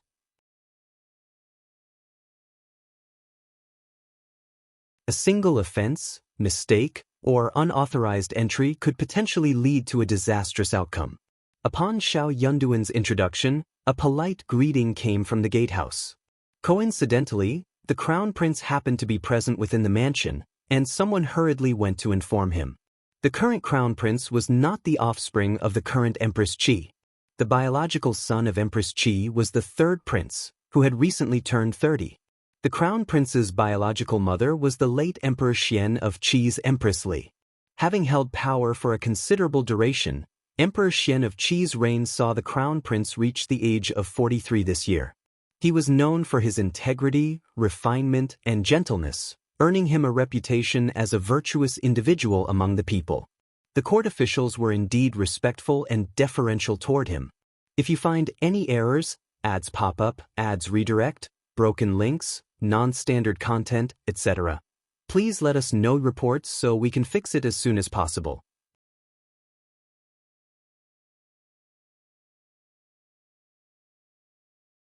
Chapter 1005 at the East Palace. Upon learning that the renowned editor Qiao from the Hanlin Academy had arrived with his wife, the Crown Prince was taken aback. After a moment of contemplation, he instructed them to be brought in. During an imperial court session, his father had mentioned that if editor Qiao encountered any difficulties, he could seek assistance from him or the princes. Since they were here, it would be inappropriate not to meet them. Qiao Xian and Xiao Yunduan followed a young eunuch through a long corridor and several courtyards, finally arriving at a small, exquisitely adorned parlor. Seated on the main chair in the hall was a middle-aged man donning a ginger-colored round dragon collar robe. His eyes exuded gentleness, elegance, and nobility. It was evident that he was the Crown Prince. Xiao Yunduan promptly approached and performed a kowtow. The Crown Prince smiled and raised his hand in a gentle gesture. "Rise. Have a seat." "Thank you, Crown Prince." Xiao Yunduan stood up and attempted to assist Qiao Xian in getting up. However, when he turned to her, he was taken aback. Qiao Xian seemed lost in her thoughts. Xiao Yunduan grasped her arms and whispered, "Wife, wife." He called her multiple times, gradually raising his voice. Eventually, Qiao Xian snapped out of her reverie. Startled, she apologized, "Please forgive me." "It's all right, rise." The Crown Prince remained affable and harbored no ill feelings. The Crown Prince held a simple understanding of the situation. He considered that Ms. Qiao was a sheltered woman who had not experienced much of the world. It was natural for her to feel nervous and lose her composure upon seeing him. Being a magnanimous and benevolent individual, the Crown Prince harbored no blame for such a minor incident. Qiao Xian expressed her gratitude, yet her legs remained weak. Xiao Yunduan, filled with suspicion, believed that her unease was due to nervousness, much like what the Crown Prince had assumed. He cast a concerned gaze her way and helped her find a seat. The Crown Prince observed the entire scene and inwardly sighed. His fondness for Xiao Yunduan grew stronger. Xiao Yunduan displayed loyalty and did not forsake his wife. It appeared that he was not merely seeking fame. He genuinely cherished his wife. Sincerity or not, certain details could not be feigned. Unbeknownst to both of them, as Qiao Xian knelt to greet the Crown Prince, her mind buzzed with fleeting images of him. Perhaps due to the prince's esteemed status, those images were not as distinct as the other two, but Qiao Xian was certain they depicted the Crown Prince. Furthermore, if all of this was indeed true, the Crown Prince did not ascend to the throne in the end. It appeared that his fate had taken a turn for the worse. Qiao Xian felt a pang of regret. Her heart skipped a beat upon witnessing that scene, and then the images swiftly vanished. If only she had known earlier, she would have exercised control over her thoughts and observed more. However, what she had glimpsed was sufficient to shock Qiao Xian and weaken her legs. She compelled herself to push those thoughts aside and regain her focus. Fortunately, the Crown Prince did not hold them accountable for the momentary lapse. Yet, the weight of the Crown Prince's grim fate weighed heavily on Qiao Xian, causing her to feel a sense of suffocation. The Crown Prince gazed at the couple and inquired with a gentle smile, "Editor Xiao, why have you come to see me?" Xiao Yunduan and Qiao Xian exchanged glances and were about to rise and respond when the Crown Prince interrupted, "Please remain seated. There is no need for formalities in my presence." "Yes, thank you, Your Highness." "Your Highness, I heard that there has been an issue with the peony flowers in the palace. It is quite coincidental. My wife possesses expertise in cultivating and preserving flowers and trees. Perhaps she could find a way to save them. If you find any errors, ads pop up, ads redirect, broken links, non-standard content, etc., please let us know reports so we can fix it as soon as possible."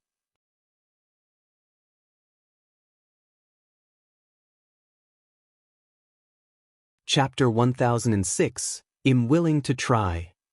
Qiao Xian bowed respectfully and stated, "Your Highness, I am willing to make an attempt."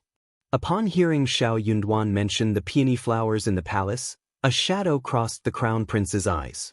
Although Xiao Yunduan referred to them as peony flowers, it was evident to everyone what specific peony flowers he was alluding to. The Crown Prince harbored no desire for the royal family's affairs to become public knowledge. A tinge of disgust toward Xiao Yunduan flickered within him. However, the Crown Prince's demeanor changed upon hearing Xiao Yunduan's words. "What did you just say?" His brows furrowed, a mix of anger and amusement dancing in his eyes. "It's all right if you say such things in front of me, but let's pretend I didn't hear it. Remember not to utter a word about this outside. Matters concerning the royal family should not be taken lightly, understood?" Qiao Xian spoke up, "Your Highness, I am willing to attempt it." The Crown Prince fell silent, studying Qiao Xian intently before speaking with seriousness. "Do you comprehend the gravity of what you are suggesting? Even the most skilled and experienced gardener in the palace has been unable to tend to the flowers. Mrs. Xiao, where do you find the confidence to believe that you surpass them?" Qiao Xian and Xiao Yunduan felt a sense of relief.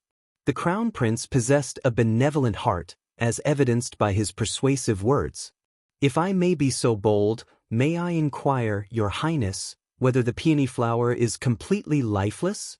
Qiao Xian asked. The Crown Prince furrowed his brow, giving her a brief glance before responding, "Not yet, but the situation is far from favorable." "That is good," Qiao Xian responded. "As long as it has not completely withered, I am willing to give it a try. During my time in the province, I managed to revive an orchid for the Xie family, so I do have some experience in this field." Xiao Yunduan provided further explanation to the Crown Prince. Understanding dawned upon the Crown Prince, and he nodded. He was aware of the Xie family as well. The eldest son of the Xie family was a remarkable individual, and the crown prince held great admiration for him. With this knowledge, the crown prince's confidence in Qiao Xian grew. After contemplating for a moment, he spoke, "How about this? Tomorrow, or perhaps even today? Do you require any preparations?" Qiao Xian hurriedly replied, "I am prepared and ready. We should not delay any further." The crown prince nodded, placing even greater trust in her. "In that case, I will have the crown princess consort accompany you to the palace today. You may first inspect the flowers. If you succeed in curing them, the crown princess consort will report it to father, and you can openly attend to them. However, if it proves futile, do not utter a word and simply leave the palace with the crown princess consort." Touched by the crown prince's consideration, Qiao Xian and Xiao Yunduan stood up and expressed their heartfelt gratitude. Deeply troubled by what she had witnessed, Qiao Xian couldn't help but feel a sense of unease about the future. She pondered whether paying more attention to those visions could have the power to alter the course of events. Following the crown prince's instructions, Princess Consort Fu did not object. She instructed Qiao Xian to disguise herself as a maid and accompany her. Together, they made their way to the imperial court. The news of the peony flower predicament had caused quite a stir in the court. It was only natural for the crown prince and princess consort to show concern for the flowers, thus justifying Princess Consort's visit to the court. Upon entering the court, Princess Consort sent her maid to greet the queen and informed her of their intention to visit the flowers in the imperial garden. Leading Qiao Xian, they proceeded towards the imperial garden. Within the imperial garden, a vast expanse of peonies flourished, featuring a variety of exquisite and rare blooms. The cluster of flowers held immense value and was even enclosed by white jade railings. Carefully tended to by dedicated gardeners, every precaution was taken to prevent any mishaps. The winter frames provided warmth, while the summer shade offered a cool respite. If you find any errors, ads pop up, ads redirect, broken links, non-standard content, etc., please let us know reports so we can fix it as soon as possible.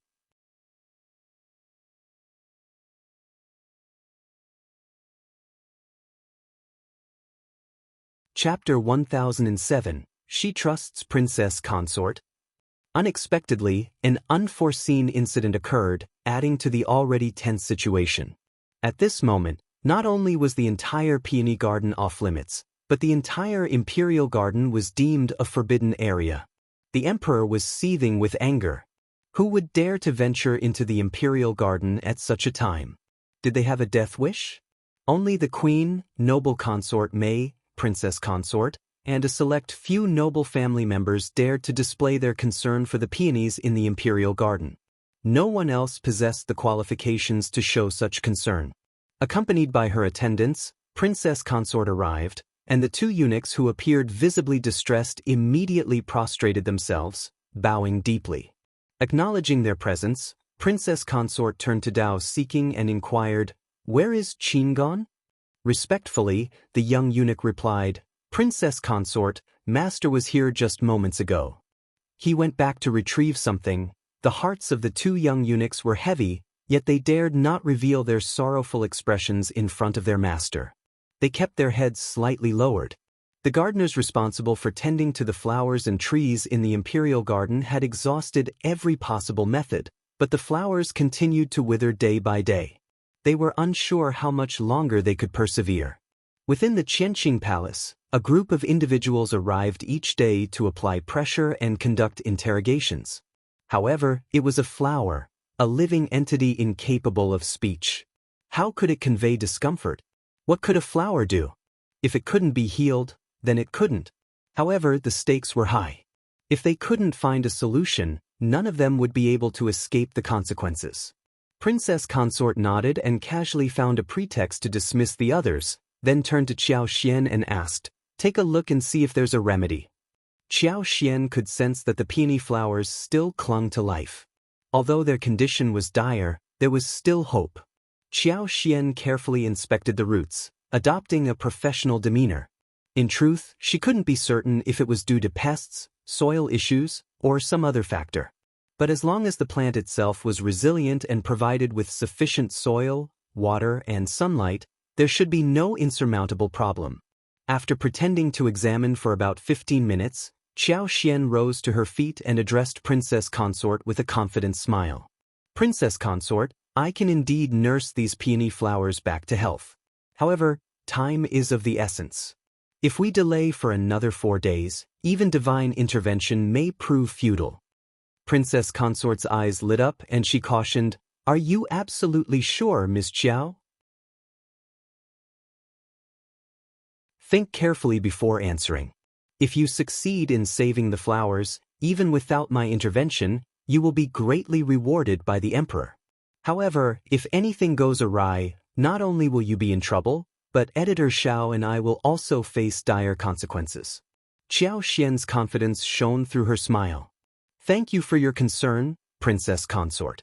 Rest assured, I am fully confident in my abilities. Very well. Princess Consort sighed with relief and nodded. Then come with me to meet the Queen. Yes, Princess Consort. Empress Qi felt a surge of joy upon hearing the news. Although she didn't fully trust Qiao Xian, she had faith in Princess Consort's judgment. If Princess Consort had brought Qiao Xian to her, it meant she had confidence in her abilities. Accompanied by Princess Consort, Qiao Xian was personally taken to Emperor Xian, where she was instructed to begin her treatment. News of this event quickly spread throughout the palace, capturing the attention of numerous eyes fixated on the peony garden within the imperial grounds. The crown prince had always been dependable, and this brought a sense of relief to the concubines, princesses, as well as the palace maids and eunuchs, who secretly awaited a favorable outcome before expressing their elation. The emperor's foul mood had cast a pall over everyone, inducing trepidation. Finally, the clouds were starting to disperse. If you find any errors, ads pop up, ads redirect, broken links, non-standard content, etc., please let us know reports so we can fix it as soon as possible.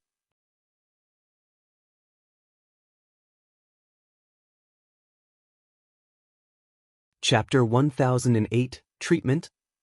Qin and the others formed a circle around Qiao Xian, anxiously awaiting her intervention to save the flower. Aware that they might be attempting to steal her knowledge, Qiao Xian made it clear that she would only share the maintenance method without guaranteeing its long-term effectiveness. Flower nurturing, like any other craft, required personal exploration and cultivation. It couldn't be easily taught. Each individual had to rely on their own efforts to comprehend it. Qiao Xian possessed limited knowledge herself, so she refrained from providing extensive instruction. They wouldn't be able to replicate it on their own. It wasn't that she wanted to withhold information, but rather, she had to do so. Sooner or later, the Queen and Princess Consort would issue the order. After all, who could assure that the flowers would remain in good health in the future? What if something unfortunate happened again? Qiao Xian couldn't be expected to attend to them within the court indefinitely. Apparently, Qin and the others understood this as well. Upon hearing Qiao Xian's words, they wore expressions of naturally, without a hint of gratitude. Contrarily, they felt a tinge of unease. They weren't certain whether they hoped for Qiao Xian's success or failure in saving the flowers. A conflicted sentiment arose, leaning towards preserving the flowers. Although doing so would highlight their incompetence, at least their positions and livelihoods would be preserved. If Mrs. Xiao failed to save the flowers, they would all face dire consequences. Qiao Xian directed someone to dig out the flowers, replacing the soil and trimming the roots. After 2 hours of exposure to sunlight, she removed all the withered parts and replanted them. Then she watered them and arranged for a shade to be built. Following a series of procedures, evening approached. Is that all? Qin and the others exchanged bewildered glances. Qiao Xian nodded confidently. Tomorrow, you'll see an improvement. Don't worry. The group remained speechless. Concerned, the Empress dispatched her trusted attendants from the palace to guard the imperial garden. Observing Qiao Xian's dramatic actions, Princess Consort couldn't help but inquire anxiously as they left the court. Qiao Xian offered a reassuring smile. Princess Consort, please don't worry. I have great confidence in this. With a smile, Princess Consort sighed. Well, we have no choice but to trust you. News of Qiao Xian's presence in court to treat the flowers quickly spread among the princes, nobles, and upper class of the capital. Even before she had left the palace, word had already reached various ears. Doubt pervaded the minds of many. Some even secretly mocked editor Qiao for involving his wife in such matters. Could it be that his wife's skills in tending to flowers and plants surpassed those of the specialized palace gardeners? It would be comical if she overstepped her abilities. Madame Tian felt even more disgusted. Madame Lin's attempt to teach Qiao Xian a lesson backfired. Instead, it was Qiao Xian who reprimanded the entire room, leaving Madame Tian fuming with anger. Seething with resentment, Mrs. Tian contemplated how she could humiliate Qiao Xian, when suddenly she heard the news. Madame Tian sneered, unable to contain her derision.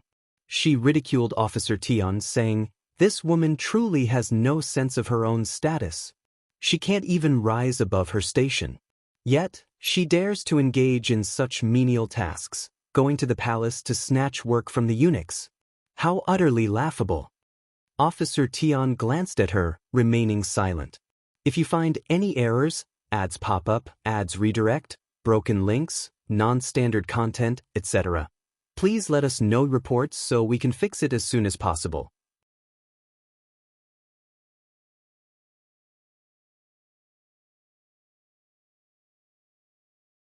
Chapter 1009, Easy.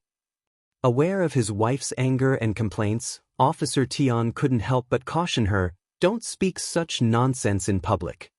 Madame Tian's expression darkened at his words. After a brief pause, she snorted and sneered, "There are so many inept individuals out there. I refuse to believe she can handle it well. If she messes up, it will be quite the spectacle." Once Qiao Xian finally emerged from the court, Xiao Yunduan, who had been waiting outside, heaved a sigh of relief.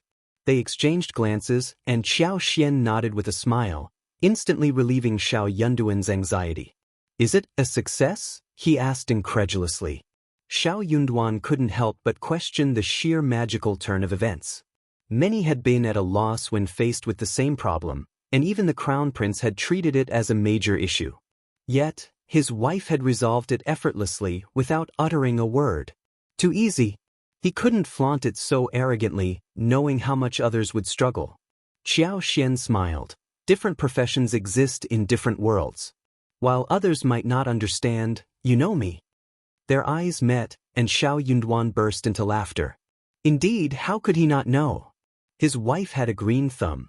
Back at home, crops, fruit trees, and even the vegetables in their garden thrived under her care. She had made significant contributions. The peony flowers in the palace were merely another type of plant. What couldn't she achieve? He had to believe in her. "You must be exhausted from your time in the palace today. Let's go back and rest early." "All right." 2 days later, the rewards from the palace arrived. The Empress attendants immediately noticed the rejuvenation of the flowers. The once yellowing leaves were no longer deteriorating. Instead, fresh new foliage sprouted forth, and the stems exhibited a healthy fading of color. Furthermore, the flowers emitted a different aura than before. Standing before them, one could sense the dense vitality pulsating within. Though it hadn't fully regained its former splendor, a unanimous thought echoed in everyone's hearts. This peony bush is on the road to recovery. Emperor Xian of Qi was overjoyed. He commended the accomplishment several times over. This peony bush held the deepest connection and yearning between him and his late mother. Even after all these years, he never ceased to think of her. It was his mother's most beloved peony flower, which she had personally nurtured. Each year, he would accompany her in admiring its blossoms. If it were to perish just like that, the void in his heart would never be filled.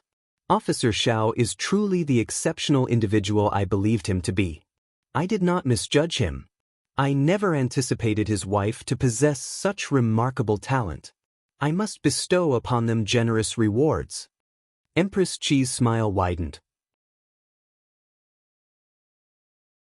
When Princess Consort brought Ms. Qiao to see me that day, I noticed her elegance and grace. She displayed no trace of fear and possessed a temperament that rivals that of a true noblewoman.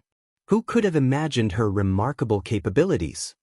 Women often indulge in cosmetics, pets, and flowers, but finding someone like Ms. Qiao is rare indeed. The emperor recollected his encounter with Qiao Xian the other day. While he hadn't paid much attention to her at the time, he was not one to shy away from recognizing merit.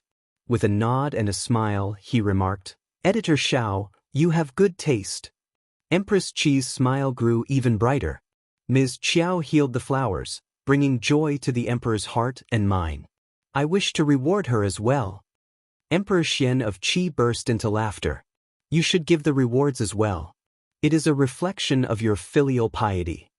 If you find any errors, ads pop up, ads redirect, broken links, non-standard content, etc., please let us know reports so we can fix it as soon as possible."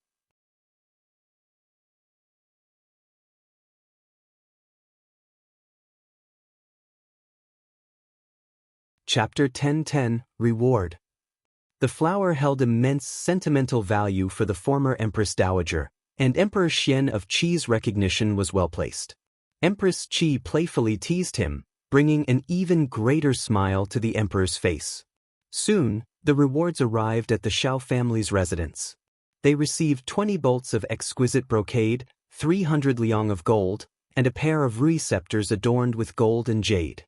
The emperor's rewards were typically modest, making it quite exceptional for him to bestow such lavish gifts upon foreign ministers.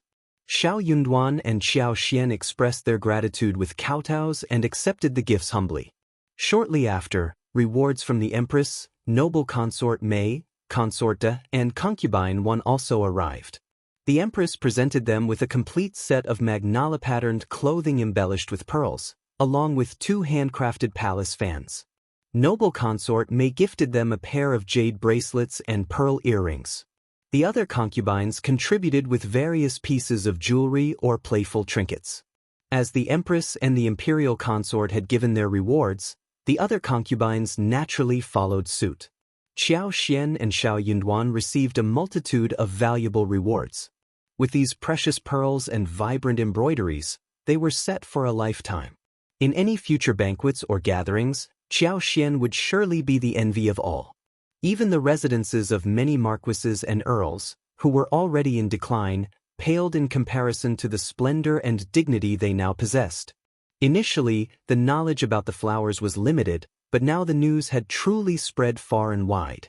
Upon seeing Xiao Yunduan, the Hanlin Academy workers approached him, offering their congratulations with folded hands and beaming smiles. Regardless of their personal thoughts, they all wore expressions of joy and camaraderie. Xiao Yunduan's emotions were not complex. Comparing his wife to theirs, the difference was stark. Was it because he held the esteemed position of Primus that his wife possessed such remarkable abilities? TSK, now they understood why editor Xiao would rather face the Tian family's wrath than divorce his wife. His wife had made such a monumental contribution. Who would dare to provoke her? With the emperor's generous rewards, as well as those from the empress, other princesses, and the crown prince, the 300 taels of gold alone would allow editor Xiao and his wife to live a luxurious life in the capital for several years. The scholars from the Hanlin Academy were known for their modest means. But look at editor Xiao now. Madame Lin and the others who had gathered that day were feeling dejected, envious, and resentful. Qiao Xian was an audacious woman who seemed to disregard the rules. How could she be so fortunate? It was exasperating. Particularly the lady who had shared the information about the 8 trigrams of peony flowers in the court. Qiao Xian must have heard the news from her when she went to the court the next day. And there she was, reaping all the credit without saying a word. The more she dwelled on it, the more she seethed with indignation. She believed she deserved a portion of the credit no matter what. Unable to contain herself, she confided in her husband. He too felt envious and furious. He couldn't help but admonish her, "Don't speak of this matter outside anymore. The ancients were right when they said the more you talk, the more mistakes you make." If that weren't the case, he wouldn't allow others to benefit unjustly. That editor Qiao had grown so well respected that even the chancellor regarded him in a different light. Who among the officers would dare to provoke him? Especially Qiao Hongxi, who would actively avoid him whenever they crossed paths. The lady was also filled with frustration, so she couldn't resist the temptation to visit the Qiao family's mansion and direct some biting remarks at Qiao Xian. If you find any errors, ads pop up, ads redirect, broken links, non-standard content, etc., please let us know reports so we can fix it as soon as possible.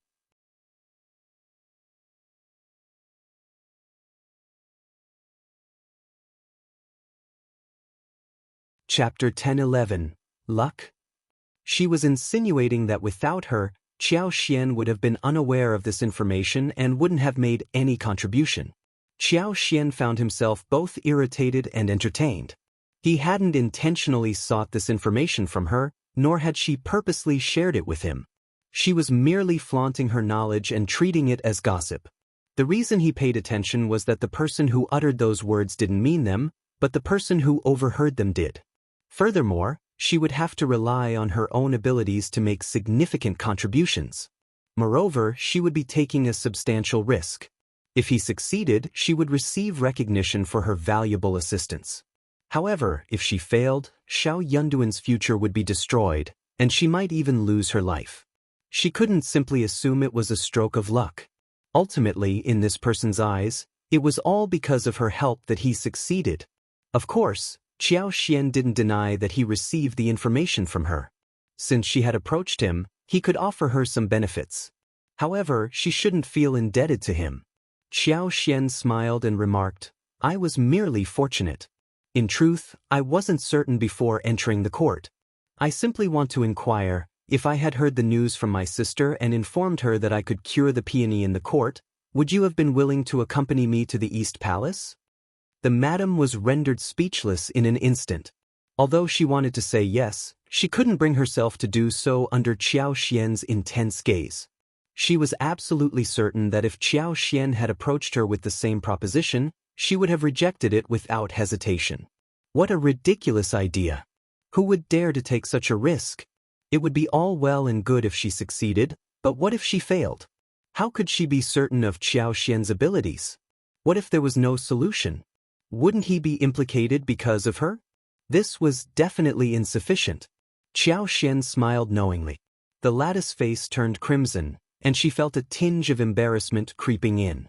Qiao Xian's words made her feel slightly ashamed. Qiao Xian paused her actions and spoke with a smile. "The other day, I consulted my husband about this matter, and he informed me. That's why I dared to come to the East Palace to meet the Crown Prince. However, I must acknowledge that I initially received the news from you. Otherwise, I might not have come across it from other sources. I should express my gratitude to you, sister." The madam was left speechless, unable to refute her words. Not many individuals were privy to this information, but it wasn't entirely undisclosed. Qiao Xian could have learned about it from another source. Consequently, all the resentment and the sense of being owed by Qiao Xian, along with the obligation to express gratitude and make amends, vanished. Upon hearing Qiao Xian's words, she felt a sense of relief. Besides being delighted, she was also grateful. With a smile, she said, "Sister, you are truly kind." Qiao Xian modestly smiled and insisted that she stay for lunch, presenting her with a generous gift. The lady bid farewell happily and headed home. Once they arrived, they eagerly opened the gift box. Inside, they discovered 2 exquisite garments and a banknote worth 100 liang. This unexpected windfall brought immense joy to her heart. She couldn't help but inwardly sigh. Miss Qiao was no ordinary woman.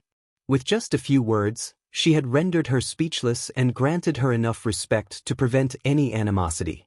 Well, let bygones be bygones. In the future, she should strive to grow closer to her.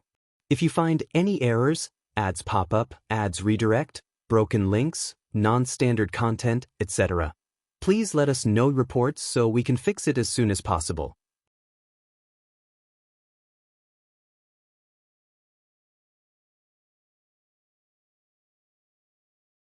Chapter 10-12. It's all for me. She had a strong intuition that getting closer to Qiao Xian would be beneficial, not a loss. As for the Qiao family and the Tian family? Definitely not. Qiao Xian didn't need to ponder over it to realize that. They weren't the only ones. Even noble consort Mei, residing in the palace, felt a sense of ennui. Tan Shanshan was her own niece, and witnessing her endure such grievances pained her deeply. Initially, she believed that Qiao Xian had taken the initiative to marry Xiao Yunduan, resulting in Tian Shanshan losing her opportunity. In her eyes, Qiao Xian wasn't worthy enough to even lace her shoes. However, she never anticipated that Qiao Xian would be praised and rewarded by the emperor and the queen. Listening to the empress words, claiming that Qiao Xian possessed dignity and magnanimity, and was in no way inferior to a legitimate daughter. What did she mean by that? Wasn't she openly and covertly targeting Shanshan? To put it bluntly, they were indirectly talking about her. Nevertheless, since the empress had rewarded Qiao Xian, noble consort Mei had no choice but to begrudgingly follow suit. The mere thought of it left her feeling incredibly stifled. Noble consort Mei couldn't let it slide. She urged her son, the fourth prince, to teach Ms. Qiao a lesson, no matter what. Xiao Yunduan didn't have to lift a finger, but Ms. Qiao couldn't escape so easily. Otherwise, Shanshan would be left in utter misery. Moreover, by dealing with Qiao Xian, it would be a way to slap the queen's face. Contemplating the queen's remarks about Qiao Xian, noble consort Mei couldn't help but feel a surge of anger. The fourth prince was also growing restless. Editor Xiao had escorted Ms. Qiao to meet the crown prince. Over the past couple of days, his father had been heaping praises upon the crown prince, emphasizing his kindness and filial piety, which had left an impression on the fourth prince. He had clearly sent someone to establish a connection with Editor Xiao and extend goodwill, but Editor Xiao feigned ignorance and rejected his father's kind intentions. Instead, he turned around and sought favor with the crown prince. It was truly despicable. Given the circumstances, the fourth prince didn't mind teaching Editor Xiao a lesson. Weren't they on the verge of leaving the capital to return to their hometown for ancestral rites? Once they departed, there would be ample opportunities. Soon enough, Hanlin Academy withdrew Xiao Yunduan from his position and instructed him to return to his hometown for the ancestral rites. That was precisely what Xiao Yunduan desired, so he departed from the capital alongside Qiao Xian. As the Primus, he was returning to his hometown to pay respects to his ancestors. Following the established protocol, the Ministry of Rites arranged for an escort of honor, horses, and guards. A grand procession of over 30 individuals embarked on their journey. The Ministry of Rites had provided for the expenses of the trip, relieving Qiao Xian and Xiao Yunduan of any concerns. However, the allocation provided by the Ministry of Rites was just sufficient, leaving no room for surplus. On the day of their departure from the capital, Qiao Xian handed 500 liang to the manager responsible for the logistics, instructing him to enhance the quality of everyone's meals and accommodations throughout the journey. Additionally, each individual received a red packet containing 10 liang. Initially, the members of the escort team had reservations about undertaking such a demanding task. However, now they expressed their gratitude wholeheartedly. They took great pride in escorting the Primus back to his hometown for ancestral rites. Although the imperial court had dispatched personnel to accompany them, it was unlikely that any bandits or troublemakers would dare to rob or cause trouble along the way, unless they had a death wish. Everyone had absolute confidence in their safety. Any individual foolish enough to lay a hand on the Primus or the officials from the imperial court was effectively signing their own death warrant. However, Qiao Xian remained vigilant and cautious. Whenever they traversed through remote regions, she would employ her heightened senses to scan the surroundings within a radius of 500 or 600 meters. She also conducted periodic checks of their surroundings. For Qiao Xian, it was merely a reflex that occurred whenever the thought crossed her mind. It was not a futile effort. Developing such a subconscious habit proved beneficial and provided a sense of security. If you find any errors, ads pop up, ads redirect, broken links, non-standard content, etc., please let us know reports so we can fix it as soon as possible.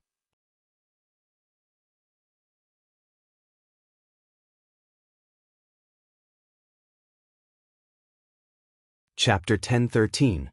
Actually, it's all like this. All the precautions and vigilance proved to be worthwhile.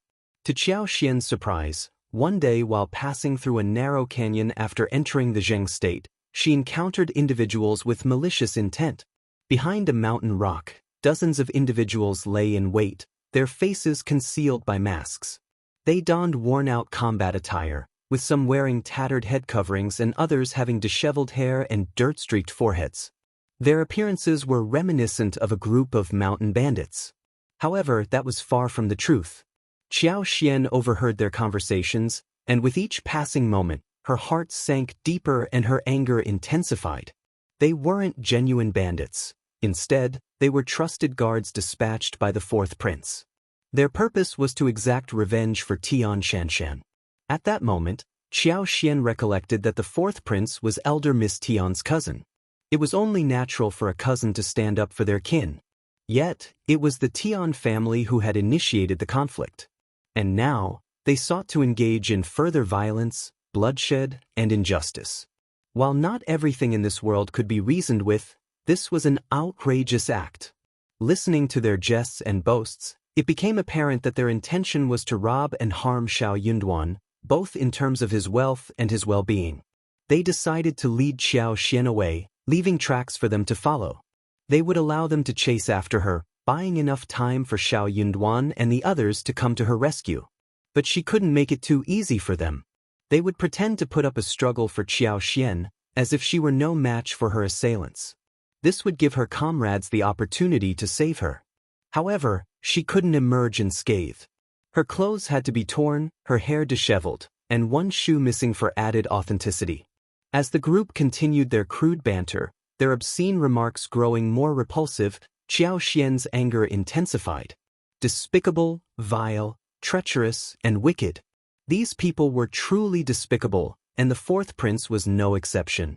Qiao Xian activated her powers, manipulating the vines to dislodge rocks and soil from the cliff above.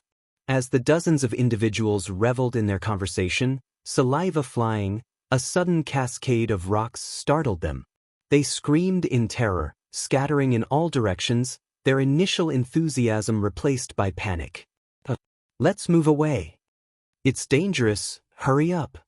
Qiao Xian sneered silently. Leaving? Never. There was a price to pay for one's foul mouth.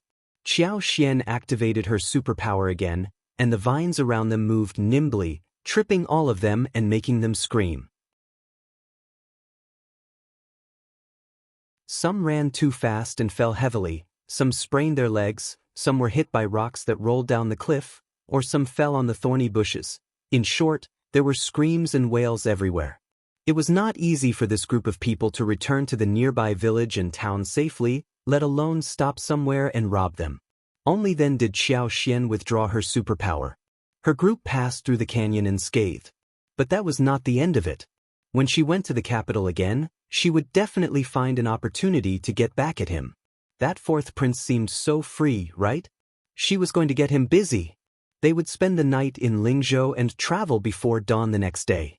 If they hurried along the way, they would be able to return to the province before sunset tomorrow afternoon. When they returned to the province, they would be able to return home the day after tomorrow. The two of them could not conceal their excitement. Xiao Yunduan looked at Qiao Xian with a very bright and deep look.